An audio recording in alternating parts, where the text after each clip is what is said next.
Hi, everybody.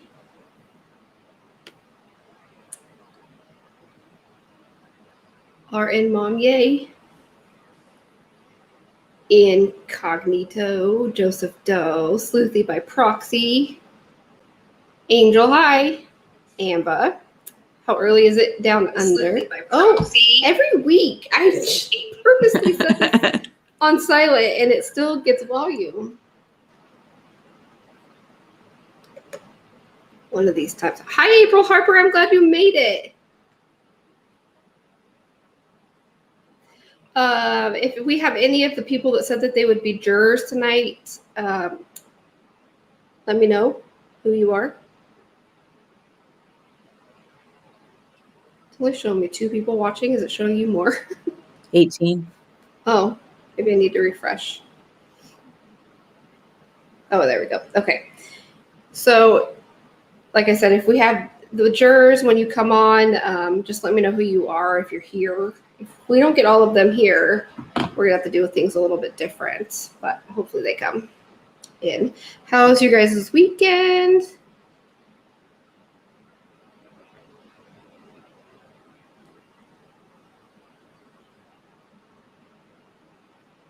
$10 a.m. It's a whole nother day for me. So 14 hours ahead of over here.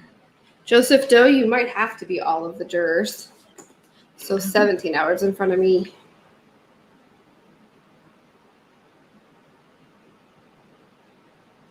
Let's see. I have any messages.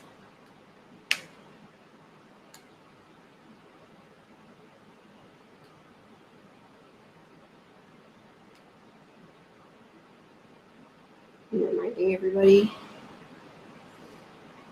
Hopefully it doesn't lock me out. I got a message earlier when I was trying to send reminders to all the jurors that I was going too fast and just slow it down. You spammer. Yeah.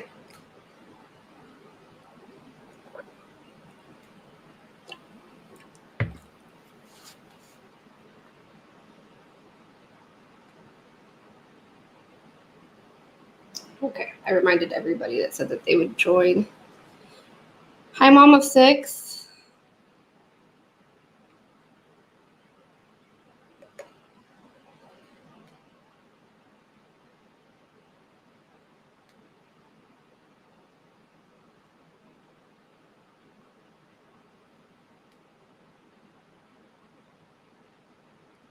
How many mods do we have? Just one? That's all I see so far. If you're one of the people that said that you would be a juror, let me know so that I know your screen name.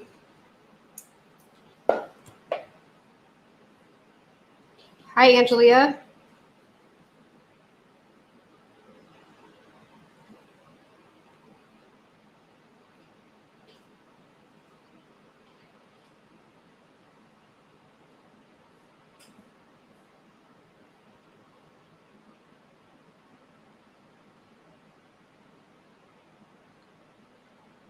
Yeah, weekends are always too short.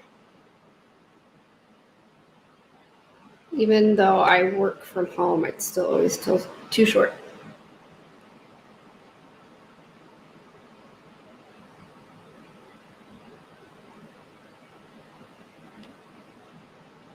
Oh, that's cool. April, I was talking to you. Hi, Jennifer Gibson. Hi, Mike Kirkmans.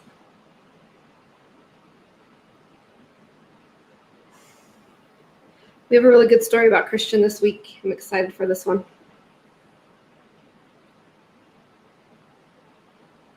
Uh-oh, hang on. One of our jurors can't make anything happen, she said.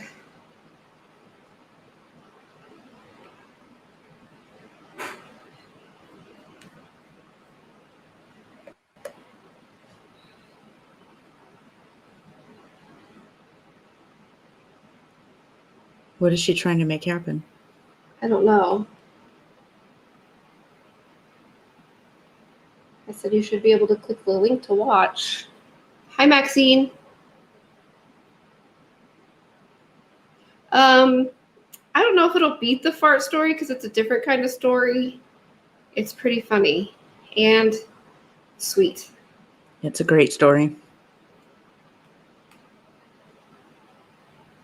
She can see it. Can you comment? Debbie, I'm messaging you if you're watching.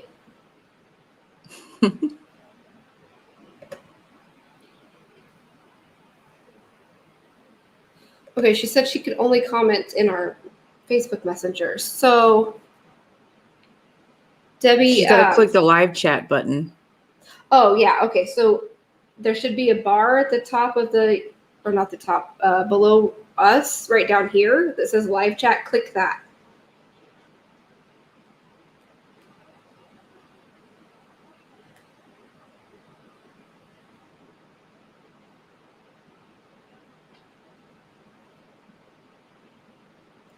Oh, she can't hear me.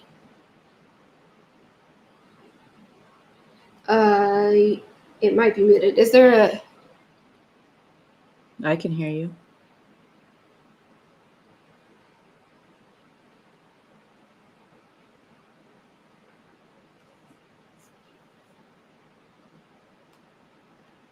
I'll try to resend her the link.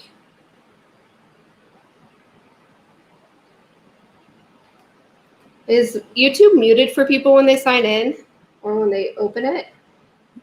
Not that I know of.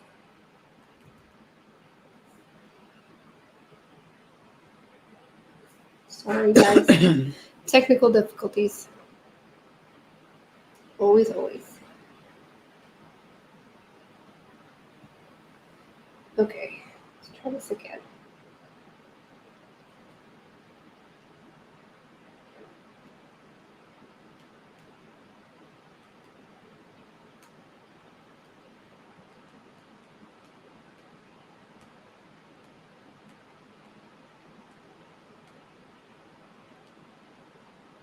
Okay. Hopefully. No on YouTube. Okay, thank you.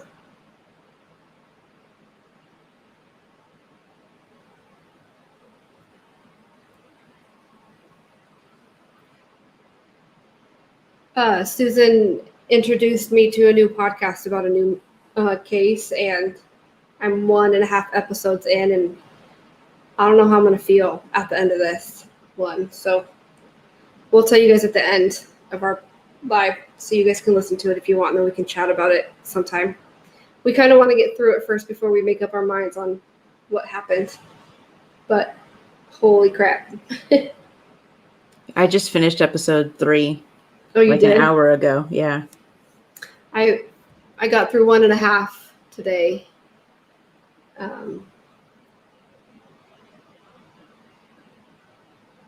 don't know if it's working for her.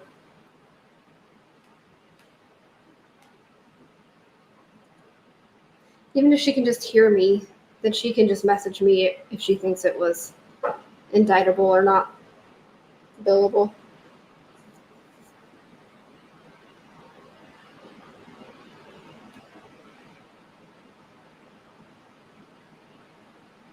I can see and hear. Yay! Okay.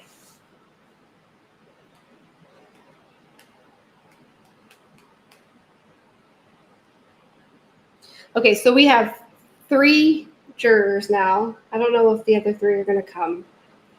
I think we'll be okay with 3 for right now.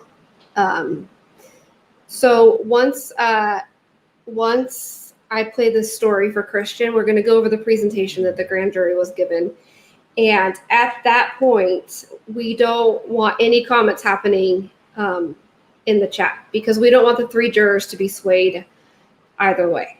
And then once I'm done presenting it all, we'll open the chat up and you guys can go back to chatting. The mods are going to remind you. So up until I present, you guys are fine to chat. Just don't chat about the case if you can help it. We don't want anybody to be swayed in any way. I'm going to play this story about Christian really quick.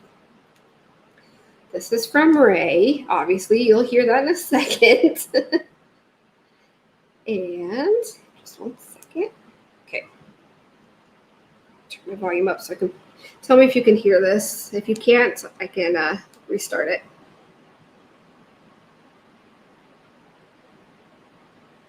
Oh, let me turn my AirPods off. I could hear it. You guys couldn't. Okay.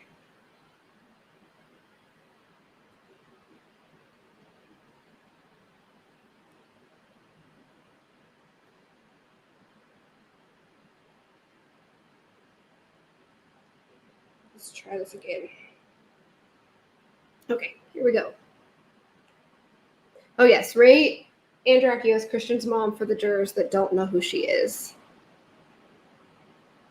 One of the best trips Christian and I ever took Can you hear was it? the trip that when we went to Chicago to see Eminem, and Pitbull was opening for Eminem, and you know, it was just the two of us. We flew there. Christian was in high. Oh, my phone went to sleep. That was fast. The hotel. We ate at Cracker Barrel literally every meal while we were there for like 2 or 3 days, breakfast, lunch, and supper. He thought that was wonderful. And the concert was really good. And the concert was actually at a venue that was an amphitheater that was outside of, kind of like in the suburbs of Chicago. I can't remember the name of it. And it was a good little piece away from our hotel and from actually Chicago city limits. And it was like kind of almost out in the country setting compared to Chicago. And we didn't think about it, but after the concert, everybody, of course, went streaming out. Everybody jumped in vans and Uber. Well, it probably wasn't Ubers back then, but taxis or whatever. And we're left standing there, and it's getting later and later, and it's getting fewer and fewer people there, and we cannot get a taxi. And I'm having a heart attack because it's midnight, and we're in Chicago, and don't know anyone, and don't have any way to get back to the hotel. And so while I'm on the phone trying to talk taxi service or some type of service to come get us, Christian meanders over to a group of girls who they were probably in their early 20s. And of course, again, he was 13 or 14 years old. And next thing I know, he's coming up to me telling me that they can't find a ride either. And they're fixing to walk a mile down the road to where they know there's a bar. And they're going to go to this bar and hang out until they can get a taxi to come get them, and that we can just walk with them and hang out with them and share a taxi back into Chicago. And I was like, Christian, I think they're a little old for you. And he thought that he had just done something really big because he had these 20 and 21-year-old girls all oohing and ahhing over him. About that time, a van actually drove up, and we did end up sharing a van with the group of girls, and he was able to flirt and carry on with them for probably the 30 or 45 minutes it took us to get back to our hotel. But that was probably one of the best trips that he and I went on by ourselves. I have a lot of good memories from that trip. Before anyone says anything, I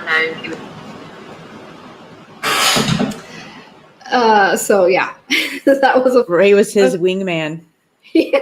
I didn't even think about that earlier. That's so funny.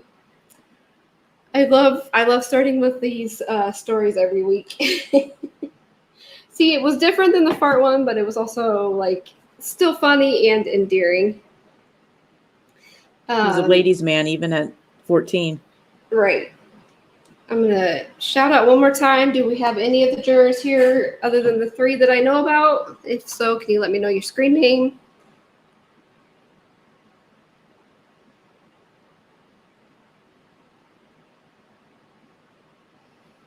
Okie dokie. Usual disclaimer for this week, we are not professional anything other than professionally deep into this case. We believe that everybody is innocent until proven guilty. And please do not go real life and attack anybody involved in this case. Family, suspects, or otherwise. Let's see. We are not. Dang it! Again. Okay, so I have to play. And the rules for the chat. So at this point, we're going to start going over the presentation. And if everybody could hold off commenting about the case until I'm done presenting, that way the 3 jurors aren't swayed in any way. We would really, really, really, really appreciate it. If you see your comment get deleted, it's just because you were talking about the case. It wasn't anything personal, I promise. Once the presentation is over, we can talk about the case all you want. Just for the next few minutes when I'm presenting, keep the comments to not about the case. Would really appreciate it. Okay, so the first part of the presentation. So this week we are going over the presentation that the grand jury was given in regards to Christian's death. It was presented by Susan. Help me out. I can never remember the name. Well, I don't know who did it. Was it Gypsy? Or did she just put it together? Marvin Sanders? Marvin Sanders, yeah. Okay. It was presented to a grand jury, and the reason why we're doing it this way is because we want to get everybody's grasp or get a feel for what everybody would believe if they were presented something this way. And then at the end, what we're going to do, it's okay, Tracy. What we're going to do is we're going to never mind. So we're going to present it, and then we want to know if you would indict or if you would no true bill, which means would you charge or not charge.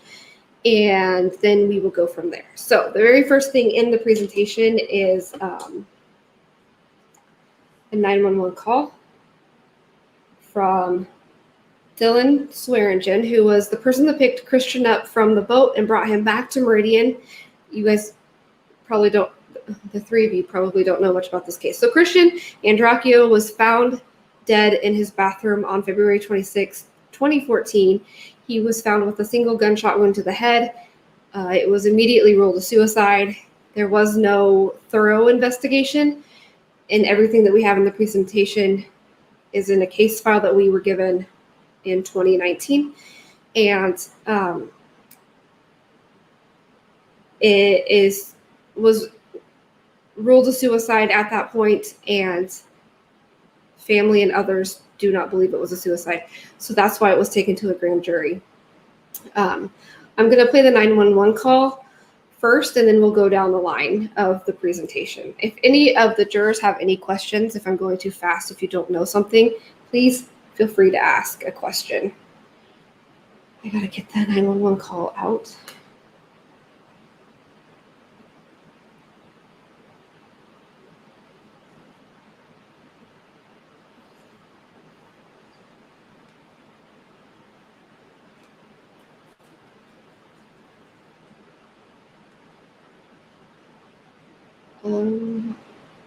Do you know which one it is, Susan? Because there's so many in this The file. top one.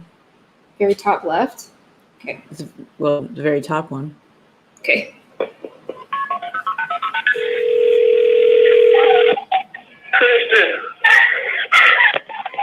911, where's your emergency? Ma'am, we had a suicide. You had a suicide? Yes, ma'am. Okay, what's your address?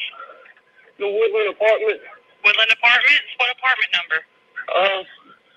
801. Apartment 801? Yes, ma'am. You see a BMW at Okay. 671. All right, who is it, sir? Christian Andreacchio. Christian Andreacchio? Yeah. Okay, and you said he committed suicide? Yes, ma'am. He's laying across the bathroom tub, and he got blood everywhere. Okay, and you said there's blood everywhere, he's across the bathroom? Yes, ma'am. Okay, he's not breathing? No, ma'am. Okay, what's your name? Dylan Swearingen. Swearingen, what was your first name? Dylan. Dylan? Yes, ma'am. Okay, Dylan, stay on the phone with me, okay? Okay. Your phone number is 616-5650? Ma'am. Is your phone number 616-5650? Yes, ma'am. Okay. Please get somebody up there. I got several officers on the way. Okay, just stay on the phone with me. I really need to call somebody in the family. Okay, hold on. You don't know how, there's no weapons or anything? I think he shot himself. Okay, you think he shot himself? Yes, ma'am. I left to go to the store, and he went to the bathroom. I thought he was taking a shower. Okay, did he say that he was going to do this, or? No, ma'am. Okay. Okay, who's that in the background? That's his girlfriend. His girlfriend's there too? Yes, ma'am.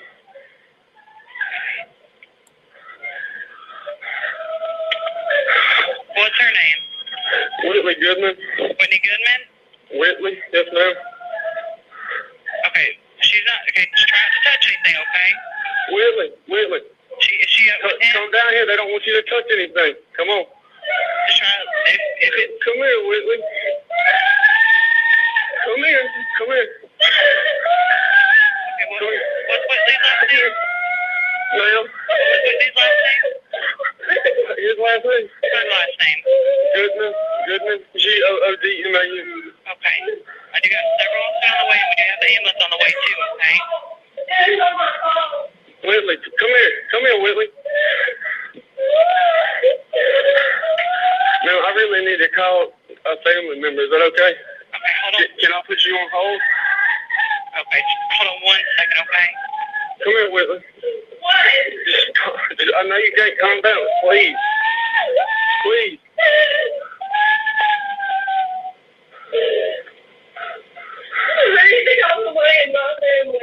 We're going to. Okay, Dylan? Ma'am. Okay, so we do have everyone on the way, so if you need to let me go, you can, okay? Yes, ma'am. I really need to call some family members. Just make sure that you're looking out for the officers, okay? Okay. They'll be there. Tell them I have the door open. Door is open? Yes, ma'am. And you'll see a silver BMW in the driveway.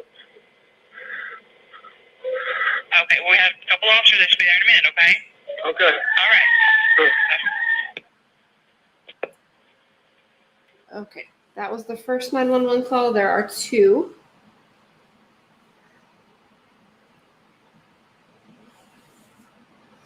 Must be the next one. Just making service on field contact. Nope. Hang on, let me find the other one. Sorry.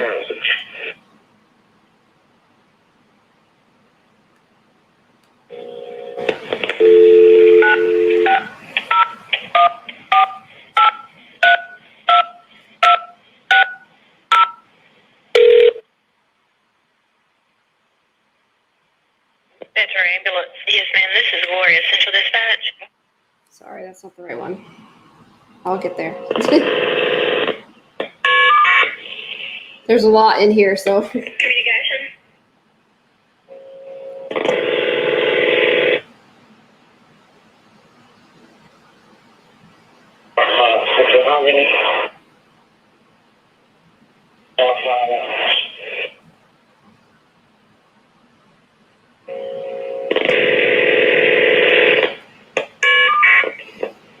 Communication. Hello. Hello. I don't know why there's so many.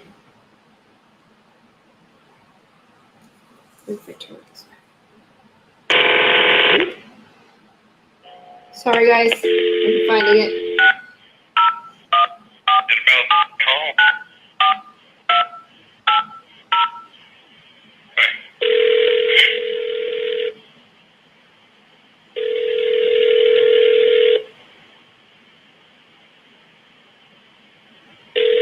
Do you remember how long the second one was? No.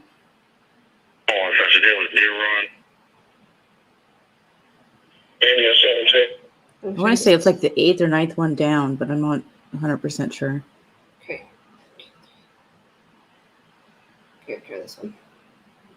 That's 23 seconds. Nope. 26 seconds.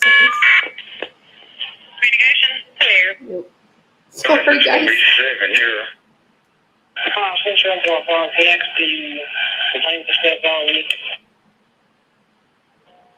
Here it is.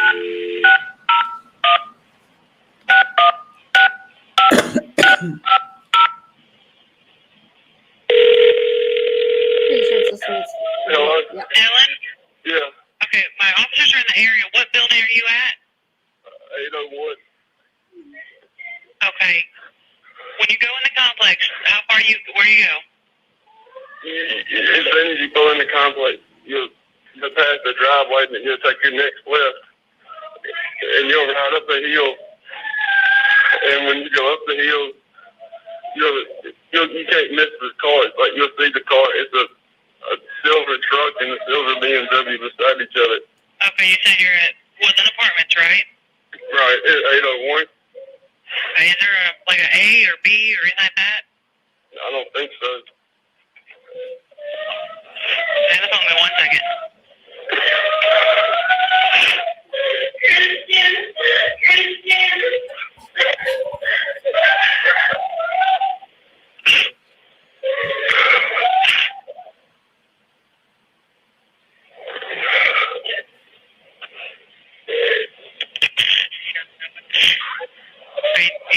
There's no letter on the building or anything? No, ma'am.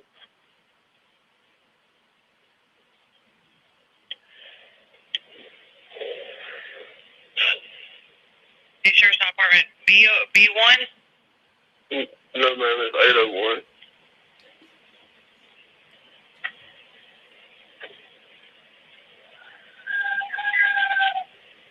Is it building 8? Yes, ma'am, 801. Okay, and this is the Woodlands, right? Yes, ma'am. Okay, so we're showing the apartment building at the Woodlands have a building number and then a letter. Ma'am? The Woodlands have a building number and then a letter is for the apartment. Like 5E or something like that. I don't know where the number is. Can you step outside? And I'm outside right now. Okay. You see a letter anywhere on the apartments? No, ma'am. There's the Woodlands on 39, right? Yes, ma'am. All I see is an 8 on the houses. Yeah, 8. So it's building 8? Yes, ma'am. It's building 8. Got that. Okay. Do you see a letter on his door or anything? Ma'am, I had to use his phone and my mom was calling me. Give me just a second, okay? I'm not going to hang up on you. Okay, we just need to find out where you're at. Hold on 1 second.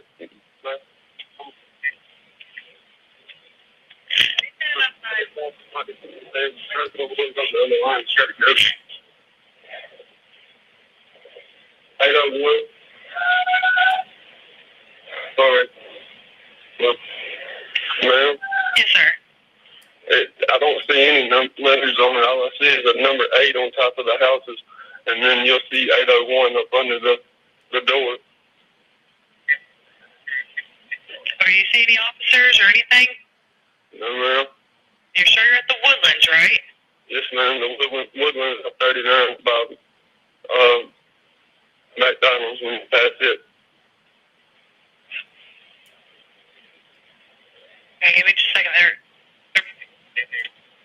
They're at the Woodlands. I can't seem to find you. Give me just a second. Are you sure you're not at 801 Deer Run at Willow Ridge?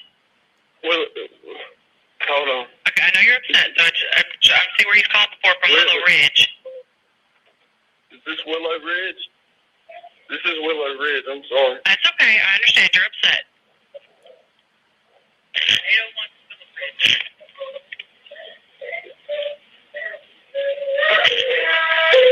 Whitley, you can't touch anything in there. You got to come out here.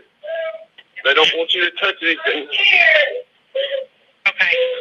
All right. Now we got your right address. We got the officers on the way over there. Okay. All right. Just give us a few more minutes. Okay. Okay. All right.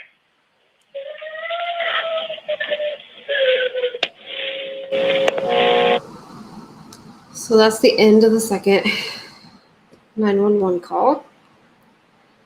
As you can see, 911 had to call back to get the correct address. The next part that we're going over is crime scene photos. Any that have Christian's body in them will be blacked out. We are not about that, and I know that it's probably not conducive to any sort of what would be presented to a grand jury, but we're just not going to. So if you have questions about anything when we get to there, feel free to ask. This is the front door. of the apartment, and you can see stairs going up. There's an officer in the doorway. The top of the address. Oh, so yeah, Susan, they're having a hard time seeing the photos with the banner. Okay.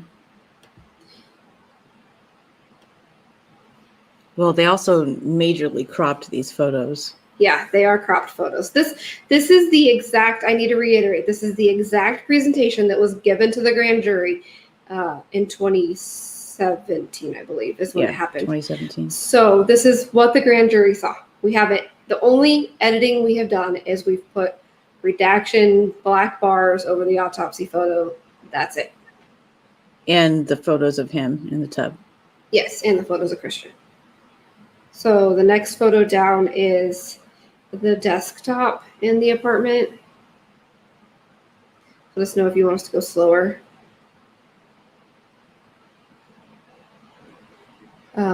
The next photo is Chick-fil-A.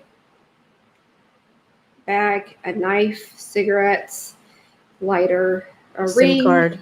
a SIM card, and a SIM card carrier. The next photo is beer bottles, key, 2 keys, debit card, makeup brush, and a Chick-fil-A cup. It's a coffee table. The next photo is upstairs of the apartment leading into Christian's brother Josh's loft bedroom. And it's hard to tell, but right there's a little hole in the wall. Oh yes, right by the skirt of the Banksy artwork. This is the Banksy artwork and the hole in the wall.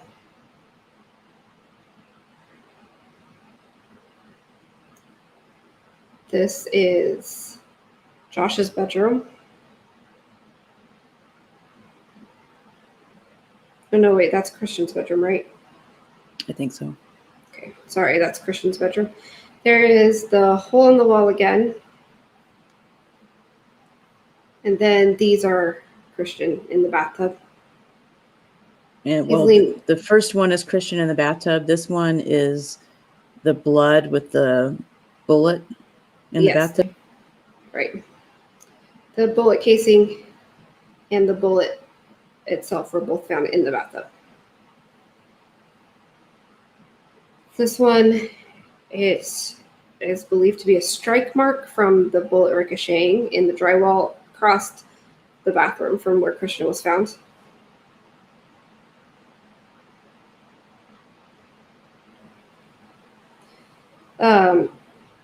This next one is a drawing of the measurements of the bathroom, the sink vanity, and where the strike was in relation to, from the floor up, and the measurements from the top of the counter, the top or bottom of the floor up, and then the distance between the wall where the mirror is and over, and then the height of the door is 71 inches.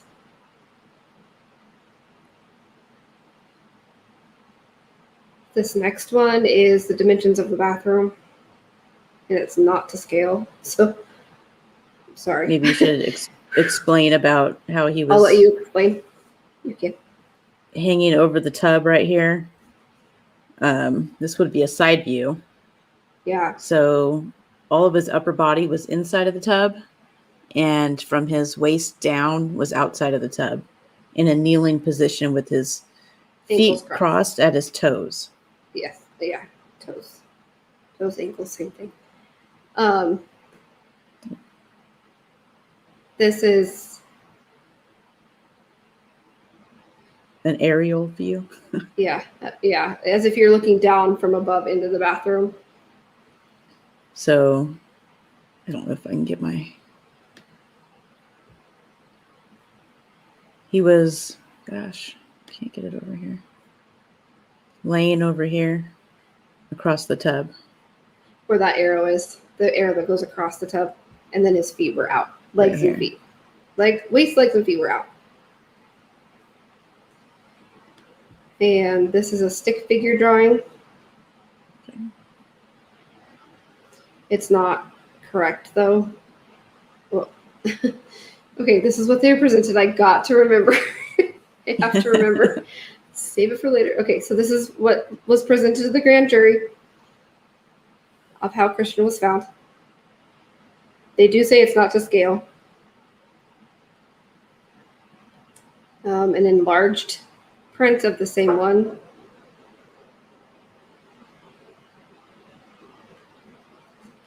And then they put a bunch of investigations in here. Are you going to go over any of those? Yes. So do you want me to stop? Yep. Sorry. Okay, I'm going to go quickly over the investigations. Where's the MPD one?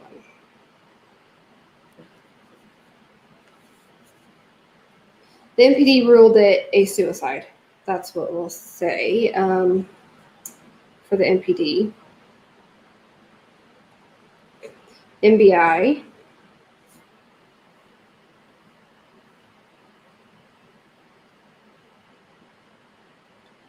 Included interviews with Christian's girlfriend, Whitley. I think this is all in there too, so I'll just read it really quick. I'm going to go over it very quickly. On June 17th, 20, and it's crossed out. I mean, it's left off. Lieutenant Eric Johnson with the Mississippi Bureau of Investigation assigned Agent Trent Weeks a case that originated within the Meridian Police Department. The case was concerning the death of Christian Andreacchio that occurred on February 26, 2014. Lieutenant Johnson was contacted by Lieutenant Colonel Gail Mills with the Mississippi Highway Patrol and the Andreacchio family and asked to review the case. Meridian Police Department Detective DeMarcus Wilburn was the lead detective on the case. Detective Wilburn had come to the conclusion after his investigation that the gunshot wound was self-inflicted and had ruled it a suicide. On June 24th, 2014, at approximately 1300 hours, Lieutenant Johnson, Agent Weeks, and Agent Lee met Ray and Todd Andreacchio at Troop H in Meridian, Mississippi to discuss Christian's death and advised them the Mississippi Bureau of Investigation would be reviewing the case file. Ray and Todd said that they did not believe that Christian would have shot himself. The Andreacchio family had already fired 2 different private investigators after they concluded that Christian's death was a suicide. Agent Weeks, along with the Attorney General's investigator, Welch and Odom, reviewed all the evidence that was gathered by Detective Wilburn and the Meridian Police Department. Agent Weeks, Odom, and Welch then proceeded to investigate further and re-interview several potential witnesses and suspects, along with inspecting the apartment where the incident occurred. MBI had the Mississippi Crime Lab conduct a forensic test on the weapon that was used and gather any potential DNA that might have been on the weapon. Agent Weeks obtained both of Andreacchio's phones from the Andreacchio family to have a forensic analysis conducted in an effort to gather any available information that would aid in developing additional leads in the case or possibly offer more insight into Andreacchio's death. Agent Weeks, along with the investigators Welch and Odom, interviewed Dallas Steele and Jennifer Culpepper at their residence. Culpepper is the stepmother of Dallas. They were not able to provide any additional information relevant to the investigation. Matthew Miller and Jet Miller were interviewed and confirmed the information in their statements to Meridian PD. Agent Weeks, along with the investigators Welch and Odom, then traveled to the scene to attempt to locate any additional evidence. Upon a close examination of the bathtub, a small circular indentation was discovered in the floor of the tub, approximately below where Christian's head had come to rest. It appeared to be consistent with the size of a .45 caliber projectile. Also discovered was an indentation on the upper left side of the tub, consistent with where the round may have deflected off of the tub from the floor of the tub. Photographs of both indentations were taken and a part of this case file. Agent Weeks, along with investigators Welch and Odom, interviewed staff at Muna Federal Credit Union as to their recollection of Dylan Swearingen coming to the bank on February 26, 2014. In Dylan's statement that he had given, he said that Christian told him to go by the bank and retrieve all of the money from his account. They remembered Dylan coming in and asking about withdrawing funds from Christian's account and further recalled advising him, Dylan, that Christian had to be present. According to the employees, He did not seem nervous or upset while talking to the teller. 2 still photographs were obtained depicting Dillon at the bank. Dustin Hall, an employee at Best Buy Meridian, Mississippi, was also located and interviewed in an effort to confirm or deny Dillon's statement that he, Dillon, had gone to Best Buy during the time frame when it is believed Christian shot himself. Hall confirmed that Dillon came in on February 26th and that he, Hall, was working on that day. Dillon looked at speakers, but he could not remember how long he stayed nor what time he left. During the course of the investigation, investigators Welch and Odom attended training presented by Institute of Police Technology and Management, IPTM. The course was Advanced Techniques in Unresolved Death Investigations. Below is a report completed by Investigator Odom as it relates to the investigation. During the week of August 25, 2014, investigators Ronnie Odom and Danny Welch attended a seminar entitled Advanced Techniques for Unresolved Death Investigations by the Institute of Police Technology and Management, sponsored by the Harrison County Sheriff's Department. This seminar included group work projects and discussions of open, unresolved death investigations. After coordinating with the NBI, Lieutenant Eric Johnson and Agent Trent Weeks, it is agreed that Andreacchio case would be presented as one of these cases. Present during this open seminar discussion were investigators representing numerous agencies whose duties include death investigations, as well as 2 coordinators from IPTM with extensive knowledge and experience in death investigations. Investigators Odom and Welch briefed the group on the case, benefited by a PowerPoint presentation with crime scene photos, an autopsy report, and the 911 audio recording. The seminar was detailed to analyzing specific areas of investigation relating to unsolved deaths in order to formulate theories and work through them to develop new leads or resolve the investigations themselves. A portion of the material applied throughout the week related to a block of instructions entitled, Is the Color the Killer?, geared towards analyzing 911 recordings using known patterns and anticipated deliveries, responses, and emotional reads. After several reviews of the recording, there was a unanimous determination that the 911 call recording was a reflection of authentic relation to the event under scrutiny. It was believed that Dillon Swearingen's call was genuine and not staged or intended to cover up any facts. Additionally, the crime scene photos and a discussion of the items recovered at the scene were deliberated in detail. It was expressed that one area of the crime scene that remained puzzling was the lack of blood spatter where it was expected, if the scene were not staged, moved, or cleaned. After much thought, one of the coordinators stated that Christian's hoodie needed to be examined to determine if there was evidence of the projectile passing through the hoodie and whether spatter was contained in the hood.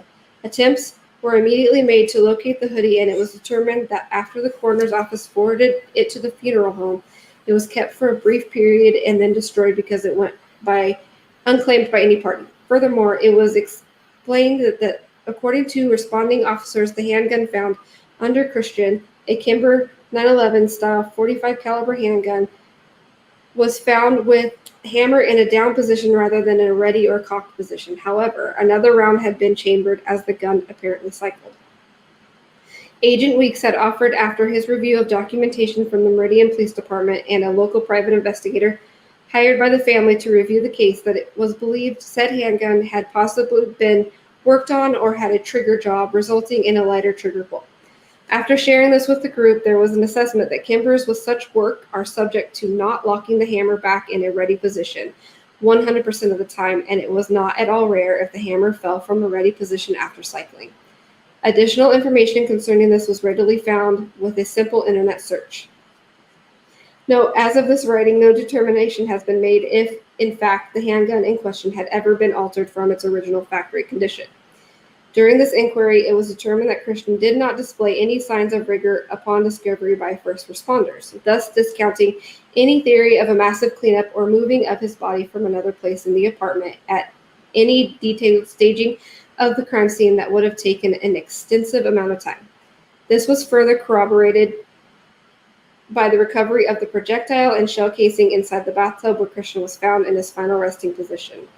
The group consensus was the scene was depicted in the crime scene photos was genuine, and although there may have been inadequate documentation to make certain determinations, the scene was supported by the evidence recovered and furthermore by the lack of evidence in any other portion of the residence. Another issue discussed was the results of the gunshot residue tests, presumptive tests with no strict controls. After reviewing the case, it was determined that MPD used a wet method of testing on all 3 persons known to be at the scene, including Christian, Dylan, and Whitley. This method of testing can have a somewhat cleansing effect, thus accounting for the crime lab's later finding that swabs taken from Christian at autopsy showed less granules than those collected from Dylan and Whitley. It was explained that the lab did not want MPD swabs from Christian, but instead insisted on performing their own swabbing. This later swabbing was likely not an accurate representation of Christian's hand prior to the wet swabbing by MPD. Christian's final resting position was also discussed in detail with no conclusive explanations drawn. It was, however, discussed that it was possible for Christian to have been kneeling or simply bent slightly over the tub when the gun was discharged. Note, Weeks, Welch, and Odom observed an indentation in the bottom tub at the approximate location where a mark would be anticipated, when considering Christian was possibly bent over the tub facing to the right, and the projectile passed through right to left into the bottom of the tub. This particular issue remained somewhat open for interpretation with no exact closure. Additionally, it was believed possible that the lack of blood spatter from the gunshot wound could have been the result of heaving bleed out directly onto any spatter in the bottom of the tub. Hang on just one second.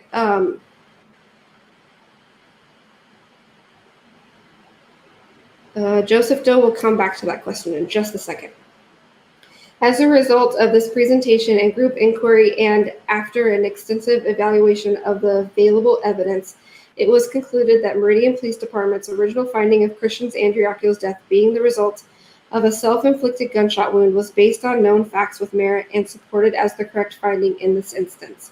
It was not debated that there were a number of questions that may never be answered as it is related to the scene when trying to determine if the gunshot wound was self-inflicted. However, there was little to no evidence to support adequately any other theory. I'm almost done, I promise. Agent Weeks interviewed Metro 1 ambulance service personnel concerning the scene and their recollection of what they observed. One question posed stemmed from a noted discovery during the autopsy, indicating that an abrasion was discovered on the bridge of the nose of the deceased. The ambulance personnel related to Agent Weeks that the coroner stood on the tub straddling the deceased, and when he lifted the body straight up by the torso, his head fell downward, and the bridge of his nose struck the tub, causing the abrasion.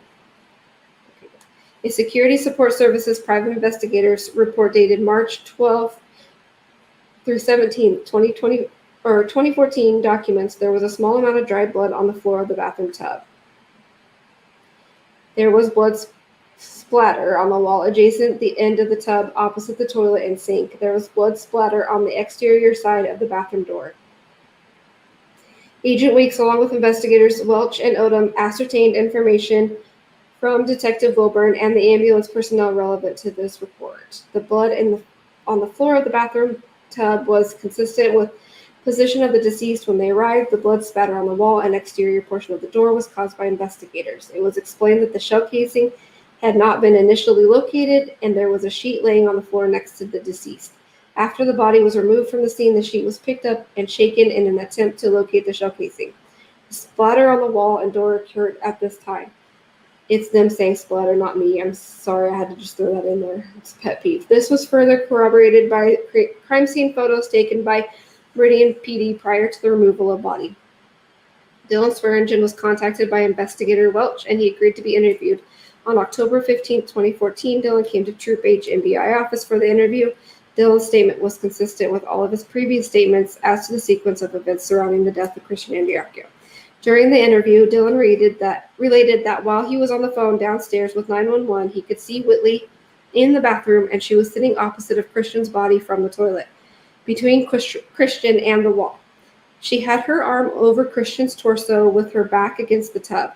He was shown a crime scene photo and related that when he discovered the body, there was more of the torso outside the tub and his knees were closer to the tub. This would explain the position of the body in the crime scene photos, because when Whitley was sitting beside the body and having the weight of her arm and partial torso leaning on Christian, it could have shifted the position of the body slightly.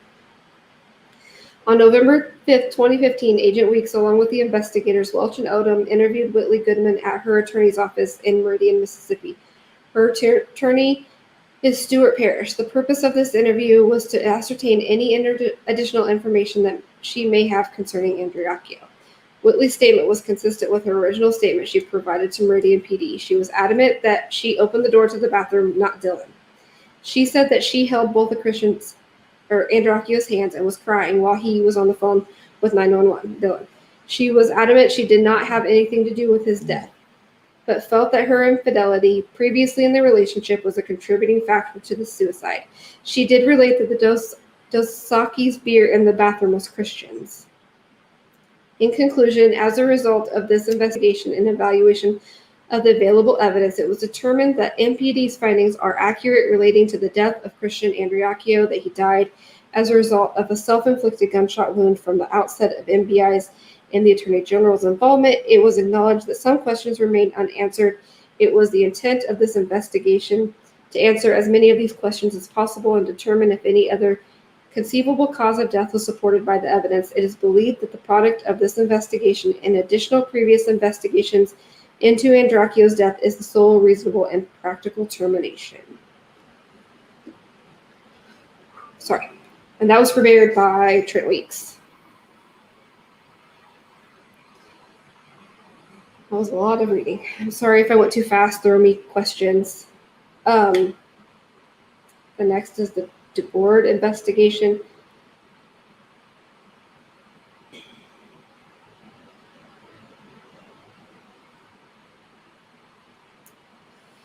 Shoot. I didn't think about that. So the DeBoard investigation is a lot of audio files.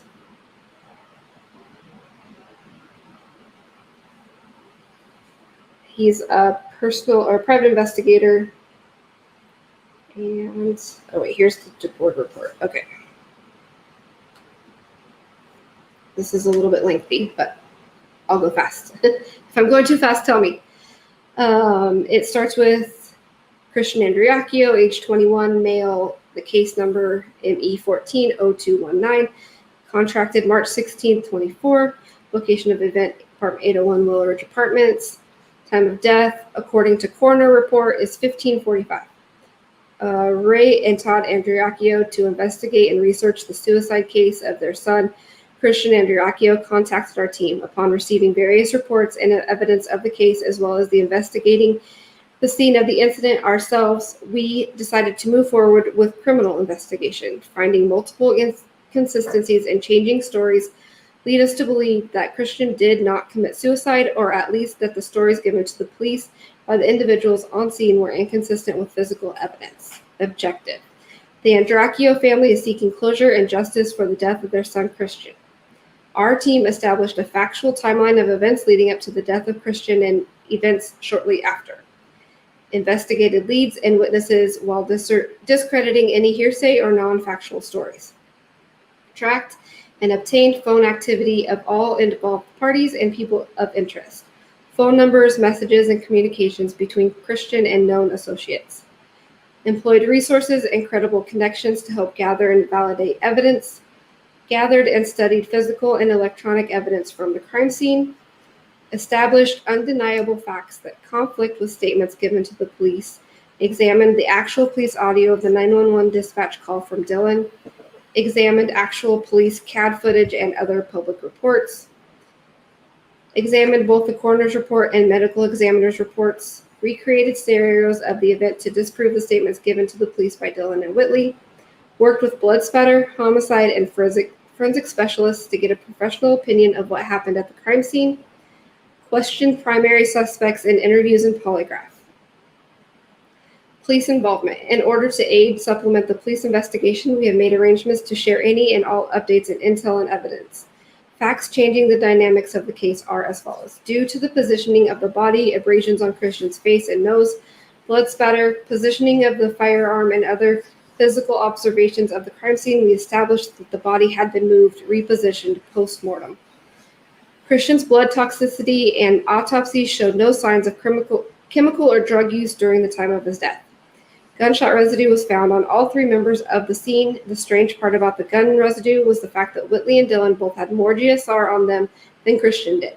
Both Whitley and Christian, that's a typo. Both Whitley and Dylan denied being in the bathroom, touching the gun and moving Christian. It was obvious that the bathroom had been cleaned prior to the police arriving. There was a large amount of evidence suggesting that a party or parties had been going on in the apartment while Josh and Christian were out of town at work. Josh and Christian were both very clean and orderly. Both always cleaned their rooms prior to leaving for work. When police arrived, there were beer bottles, cigarette butts, dog feces, whiskey bottles, and other signs of partying. The entire apartment was trashed upon her both upstairs and down. Strange was the fact that the upstairs bathroom, the scene of the event, had obviously been cleaned and was by far the cleanest room in the apartment. For an apartment with a single full bath and only a second half bath, the bathroom should have been the dirtiest room in the house, with constant use of drinkers during all the previous partying that week. Odd facts about the investigation. The firearm used in the shooting was a 911 model Kimber Raptor 911 chambered in .45 ACP. The pistol was a single action only semi-automatic handgun with a full magazine. After firing the first round, the hammer should have been in the cocked position with another live round loaded and in the chamber. One shot fired, another loads and is ready to fire again. When the pistol was found, the hammer was down in the safe position. This could only be performed manually by a second person. Christian was dominantly right-handed shooter. He was right-handed in the writing and other activities. The 911 model pistol is designed for a right-handed shooter. The bullet entered the skull of Christian from the right side and exiting the left. When police discovered the body, the pistol was found on his left side and was wedged neatly between his body and the tub. This is highly unlikely and improbable, considering most suicides end with the firearm flying away from the body due to recoil. The pistol was placed in its final location by another person. After discussing the crime scene with several veteran experts, it was determined that the position of the body was not consistent with the evidence or the statements given by the witnesses. In order for the chain of events to have happened the way that Dylan and Whitley said, Christian should have been resting on the floor or on the toilet or in the floor. Christian, the family, and others knew Whitley was stealing money from both Josh and Christian. She had been wiring herself money using Western Union out of Christian's checking account. Whitley had also spent the bill and rent money left with her by Josh. Whitley thought she was the primary beneficiary for a life insurance policy on Christian for a large sum of money, which she was not. Christian had already caught Whitley cheating on him before and knew she had been communicating with other men while he was away at work. Whitley fabricated a story about why Christian had left the boat to come home. She told responding officers that he had messed up at work and spilled some oil or chemicals and that he was going to be fired. This had no truth and was a pure tale. Dylan said to his grandfather, "I think she is going to pin this on me."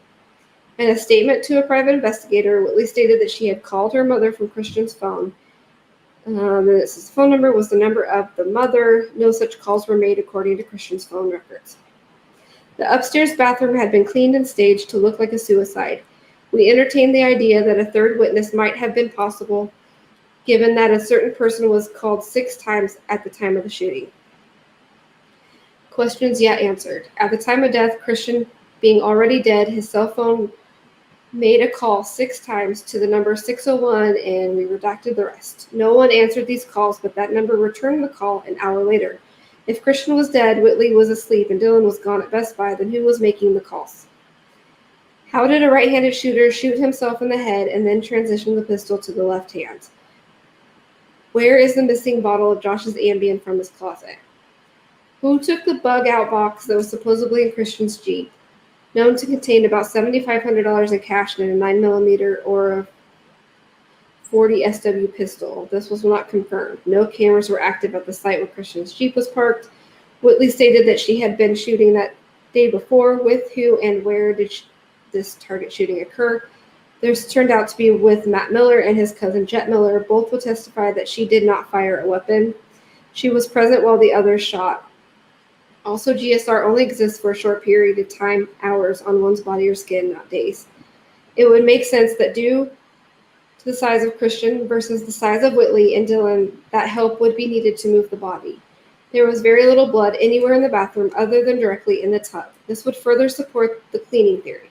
Who can identify why Christian would have had abrasion on his face and nose prior to the shooting. Mr. Sims identified a gold extended cab pickup truck with load pipes at the apartment at 1600 hours. This would put someone there directly after the time of death. Could this be someone there to help? Was Whitley in the bathroom at the time of the shooting? Did Dylan or someone else go to Vicksburg, Mississippi and visit Christian's Jeep to retrieve the money and gun, if there was in fact money and a gun? Was Dylan trying to buy time with a bogus address during the initial 911 call? Why did he give the wrong address? Who was calling the phone in the background of the 911 calls? Was that another person or was that Whitley's second phone? Dylan was having relations with Kimberly, Mimi, who was engaged to another man, Houston. Mimi is Whitley's aunt and works at Alliance. Could she be the source of the prescription pills? Timeline of events. February 26, 2014, 3:57 a.m. Dylan departs Dalewood. 4:17 a.m. Dylan gets fuel at the TA truck stop. 8 a.m. Dylan picks up Christian in St. Louis, Louisiana. 11:30 to 12, Dylan and Christian arrive in Meridian. 12:40, last call Christian personally made from his phone. 1400 hours, Dylan went to the bank for money, trying to get money from Christian's account. 14:30, Christian and Whitley went to Bonita to talk. 15:30, Dylan claims he went to Best Buy. 15:45, time of death, coroner places Christian's death. 15:44 to 15:54, 6 calls were made back-to-back to number, it's Matt Miller. 1600, Mr. Sims witnesses the gold pickup truck with load pipes and tinted windows. 16:45, 911 call goes into dispatch. Call lasts 3 minutes, 45 seconds. 16:47, a phone is heard ringing in the background of the 911 dispatch call. And then what's after that? Sorry, does anybody have any questions so far? I need a drink.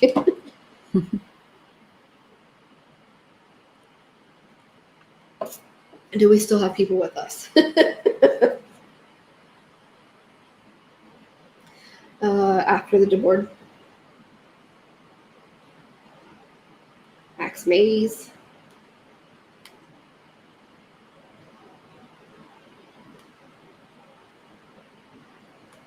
Thanks for hanging in there, guys. I know a lot of this is redundant for a lot of you, but for the jurors that I hope we still have, let me check on the one that's not on there. It's just watching. It's a lot to take in.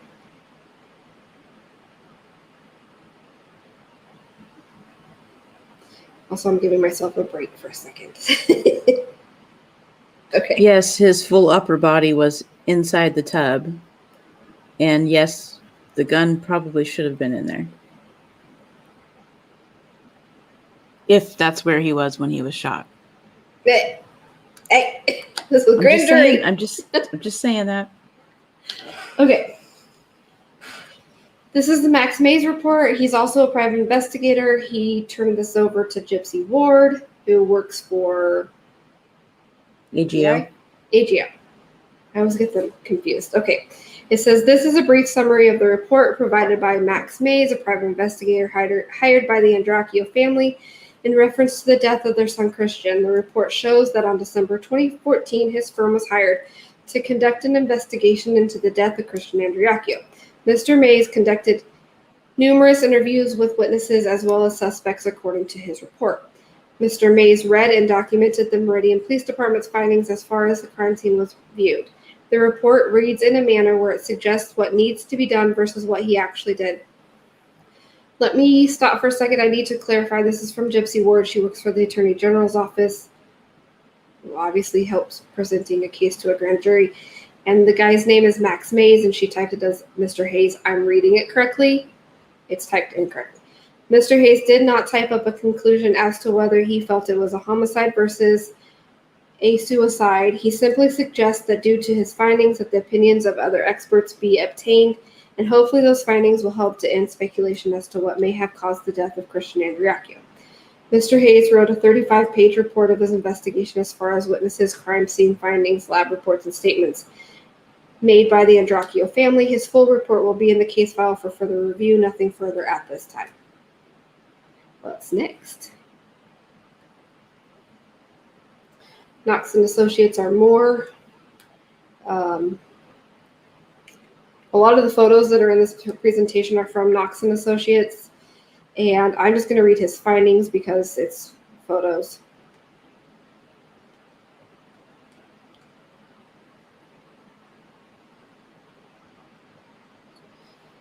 Okay. Conclusion: when evaluating an equivocal death case, it is inappropriate to assert a positive outcome. In other words, one must not conclude that a particular outcome occurred to the exclusion of all other possibilities without first eliminating all other possibilities.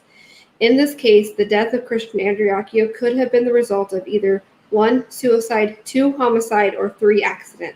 The latter can be ruled out on the basis of a complete absence of evidence that indicates an accidental manner of death. There is no evidence to support the conclusion that the pistol discharged for any reason other than an intentional pull of the trigger. The probability that Christian Andreacchio's death was a suicide is remote for the following reasons. 1. The reported location and position of the pistol is inconsistent with a self-inflicted gunshot wound scenario, but it is consistent with having been placed there after Andreacchio's body came to rest. 2. The location of the apparent bullet impact on the wall adjacent to the electrical receptacle does not align with the wound path through Andreacchio's head, but instead indicates that his head was facing away from the bathroom mirror when he was shot, a position that is inconsistent with his position of final rest, in which his body was facing 90 degrees clockwise from the position he would have been when shot while facing the mirror. 3. There is no impact spatter associated with the gunshot wound documented anywhere in or around the bathtub. There is no drip blood on the floor outside the bathtub. There is an impact spatter consistent with Andreacchio's head being above the level of the sink but below a fully standing attitude when he was shot. 6. There is post-mortem lividity that is inconsistent with his position and attitude at final rest. And 7. The position of the pistol's hammer uncocked cannot be explained under any potential suicide scenario apart from supposition that the hammer position was due to some unexplained, uncorroborated mechanical malfunction, which, as a matter of mechanical engineering, is wholly unsupported by the evidence and by the history and design of the firearm. It should be noted that this is not an exhaustive list of reasons why the probability of suicide is remote. While the gunshot wound in and of itself cannot be ruled inconsistent with a self-inflicted gunshot wound, forensically, there is no difference between a gunshot wound that is self-inflicted and one that is inflicted by another with the pistol in the same position relative to the body. The two cannot be distinguished in absence of other physical evidence, in particular blood spatter associated with the gunshot wound on the hand of the victim, a matter about which the documentation in this case is agnostic. However, barring some reasonable, scientifically supported explanation for the blood spatter in other areas of the bathroom and the uncocked pistol hammer, suicide can be excluded as a possible manner of death. It should be noted that the scope of this analysis involves only physical evidence. No analysis of the investigative, criminological, or victimological evidence in this case has been undertaken by Knox and Associates, LLC. However, in light of my review of the physical evidence in this case, it is my professional opinion that the death of Christian Andreacchio was the result of a homicide. Next.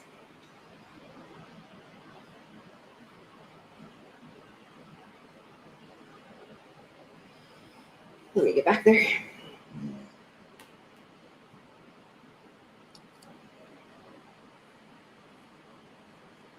Photos that were redacted. Oh, that was redacted even in my file. Text messages from Christian. These one's from Whitley, I believe.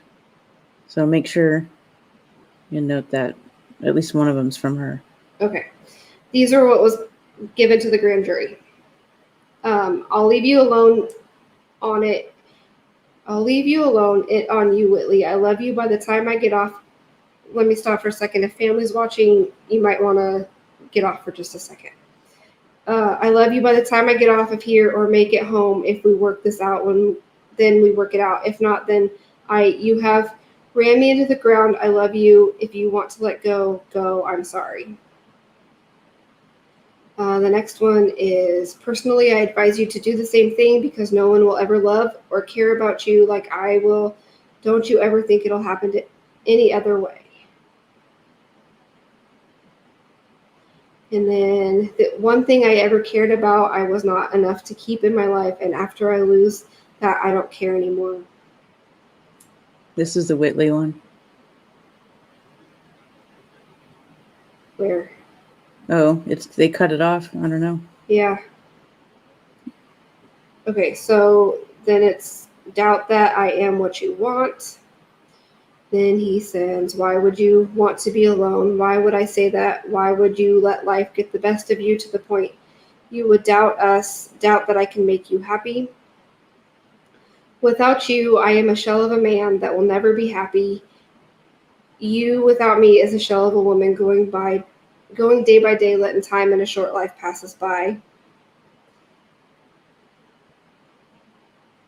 Then live to die, right? Let's skip the middle shit, get to the dying. Kind of funny. I spend all my life chasing something, keep looking up, keep staying positive, and you're right. It's sad to say, but you're right. We are all here on a revolving ball to hurt one another, breathing, to try to pretend to be happy, pretend that we have everything we want, fake smiles, fake friends. Love isn't real. Just a word we say to trick ourselves into being happy. It worked, but looking back at it, love has done nothing but hurt me. Love has just tricked me into thinking this life had a point to it. There's not, we are here to die. I'm nothing more to fertilizer for the next human that walks the earth. I'm sorry that I led you to think anything different. I'm sorry for all the things I have filled your head with and all the hopes and promises that seem to mean everything, but in the end mean nothing. You could have stayed with Philip Wilson, and in the end, nothing would be different. This job, the cars, the clothes, the money, it means nothing. If anything, he is the only one that makes sense. He has no worries, no stress, nothing. I work my backbone into this steel, and for what, so I can come home to hold paper in my hand. I'm going to sleep. And they cut it off. If this doesn't work, when I get to my apartment, I'm putting my pistol in my mouth and I'm ending this once and for all, because Whitley, you're the closest I have ever been to happiness, and without that, it doesn't get any better from there. I don't want it to get worse. That is for me. Do you love me? We have always been living to die, so why love? Why keep dragging out lives?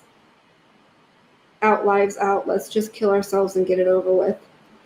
Whitley, if that's the case, let's just both kill ourselves. Okay, this is the one from Whitley. This is from Whitley. The world is just fucked up. It's unfair. We have a natural tendency to hurt others intentionally or unintentionally. We're all just living to die. You hurt so much. You laughed so much. And then you die. I don't want to be so pessimistic, but I'm just confused. I need to note that those were all the day prior to him coming home off the boat. And there's no real context to it. Right. Because they don't show. Okay, I'll shut up. Okay. We'll scroll past that. That's his driver's license. We're at crime lab submissions. This is dated October 24th, 2017, to Roger Wade with the Attorney General's Office from William H. Jones, Bioscience Section Chief.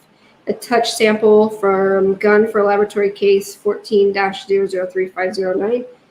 The sample removed from a gun in this case produced low-level DNA, which is in the detection region where it is expected that true DNA from contributors may drop out. And validations of the chemistry by the manufacturer and individual laboratories demonstrate that a real possibility of DNA artifacts from the testing may drop in. Therefore, this low-level region must be interpreted by experienced DNA analysts with caution. It was noted that there were many below threshold occurrences for the sample, and this made it possible for the DNA analyst to conclude the number of DNA contributors or to conclude which low-level product is from an individual or an artifact from the testing.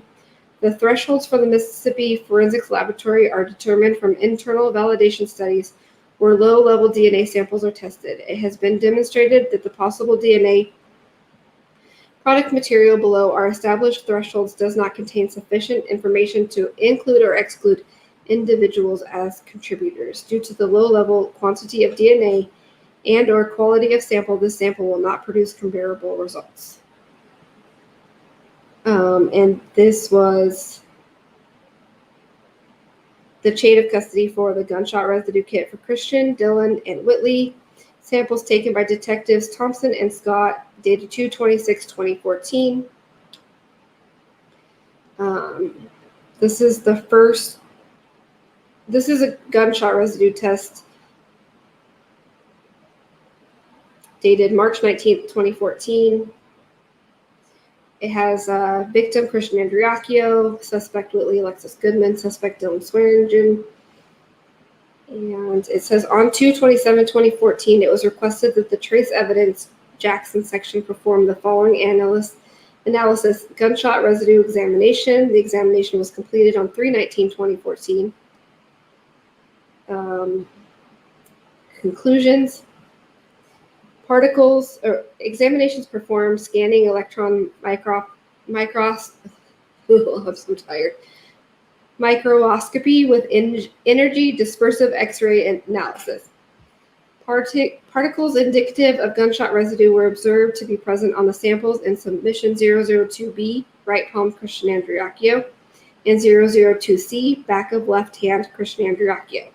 These particles are consistent with particles present in gunshot residue. However, these indicative particles do not possess the combination of morphological characteristics and elemental composition necessary to identify them as gunshot residue, to the exclusion of all other environmental sources. No particles of gunshot residue were identified on the samples in submissions 002A, back of right Christian Andreacchio, or 002D, left palm Christian Andreacchio. The next one is very hard to read, but I'm going to try. It was April 3rd, 2014. Again, it lists Christian as the victim, suspects Whitley and Dylan. On 3, can you read that? It's like a faxed copy. I'm sorry, guys. This is what was presented to the grand jury. Mind you, we're not holding anything back. We're giving it to you straight from the presentation PDF that the jury, the grand jury, was given. I'm just going to pull what from this I can't read. On 3/26/2014 at 10:30 a.m., Stephanie Baskin received the following evidence from Meridian Police Department via Barbara, and I can't even, one sealed gunshot residue evidence collection kit labeled Christian Andreacchio. Examination performed. I can't read it. I think it's just about the same as the one above. Just a different day.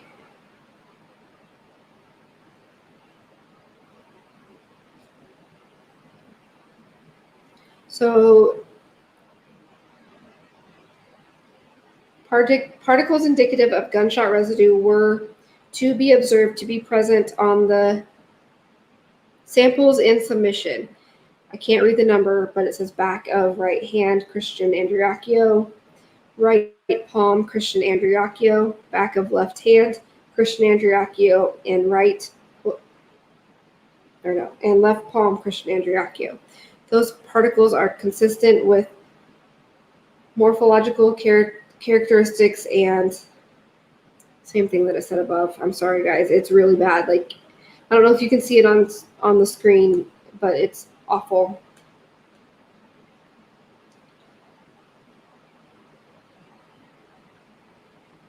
And the next one, it was done on October 8th, 2014. Gunshot residue. One tape sealed paper bag labeled case number 114-008628, description and or location, gray coat from Whitley Goodman. Examinations performed, scanning, electron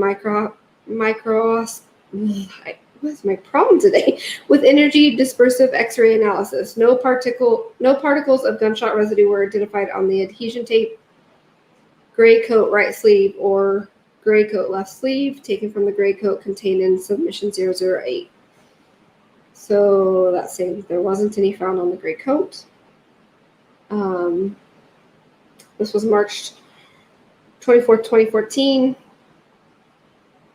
Gunshot residue was submitted for a gunshot evidence collection kit labeled Dylan Swearingen. Actually, it's labeled Dylan Swearinger. Examinations performed, scanning electron microscopy. I'm done with that word.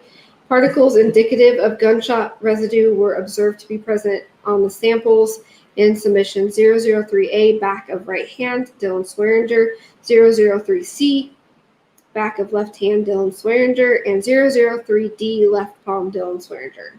These particles are consistent with particles present in gunshot residue. However, these indicative particles do not possess the combination of morphological characteristics and composition necessary to identify them as gunshot residue, to the exclusion of all other environmental sources. Another scanned or faxed document. No particles of gunshot residue were identified on the sample in submission 003B, right palm, Dylan Swearinger. Hello, Snow. Oh gosh. Oh, this one's another faxed one. This one's Whitley's. I'm just going to get to the meat of it. It was submitted on March 27th, 2014.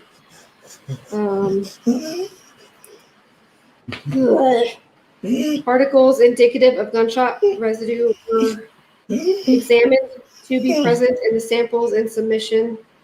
Back of right hand, Whitley Alexis Goodman. Right palm, Whitley Alexis Goodman. Back of left hand, Whitley Alexis Goodman. And left palm, Whitley Alexis Goodman. And the same disclaimer. The particles were consistent with particles present in gunshot residue. However, these indicative particles do not present the morphological characteristics and elemental blah, blah, blah. Does anybody have any questions yet? The next is the submission for the gunshot residue analysis. Oh, this one lists the Kimber. This one lists that it's for Dylan. He's living. He's left-handed. And it says he had not washed his hands since the shooting. He's a mechanic. And then the activity between the time of the shooting and the time the GSR stubs were taken is unknown. It was performed 2/26/14 at 6 p.m.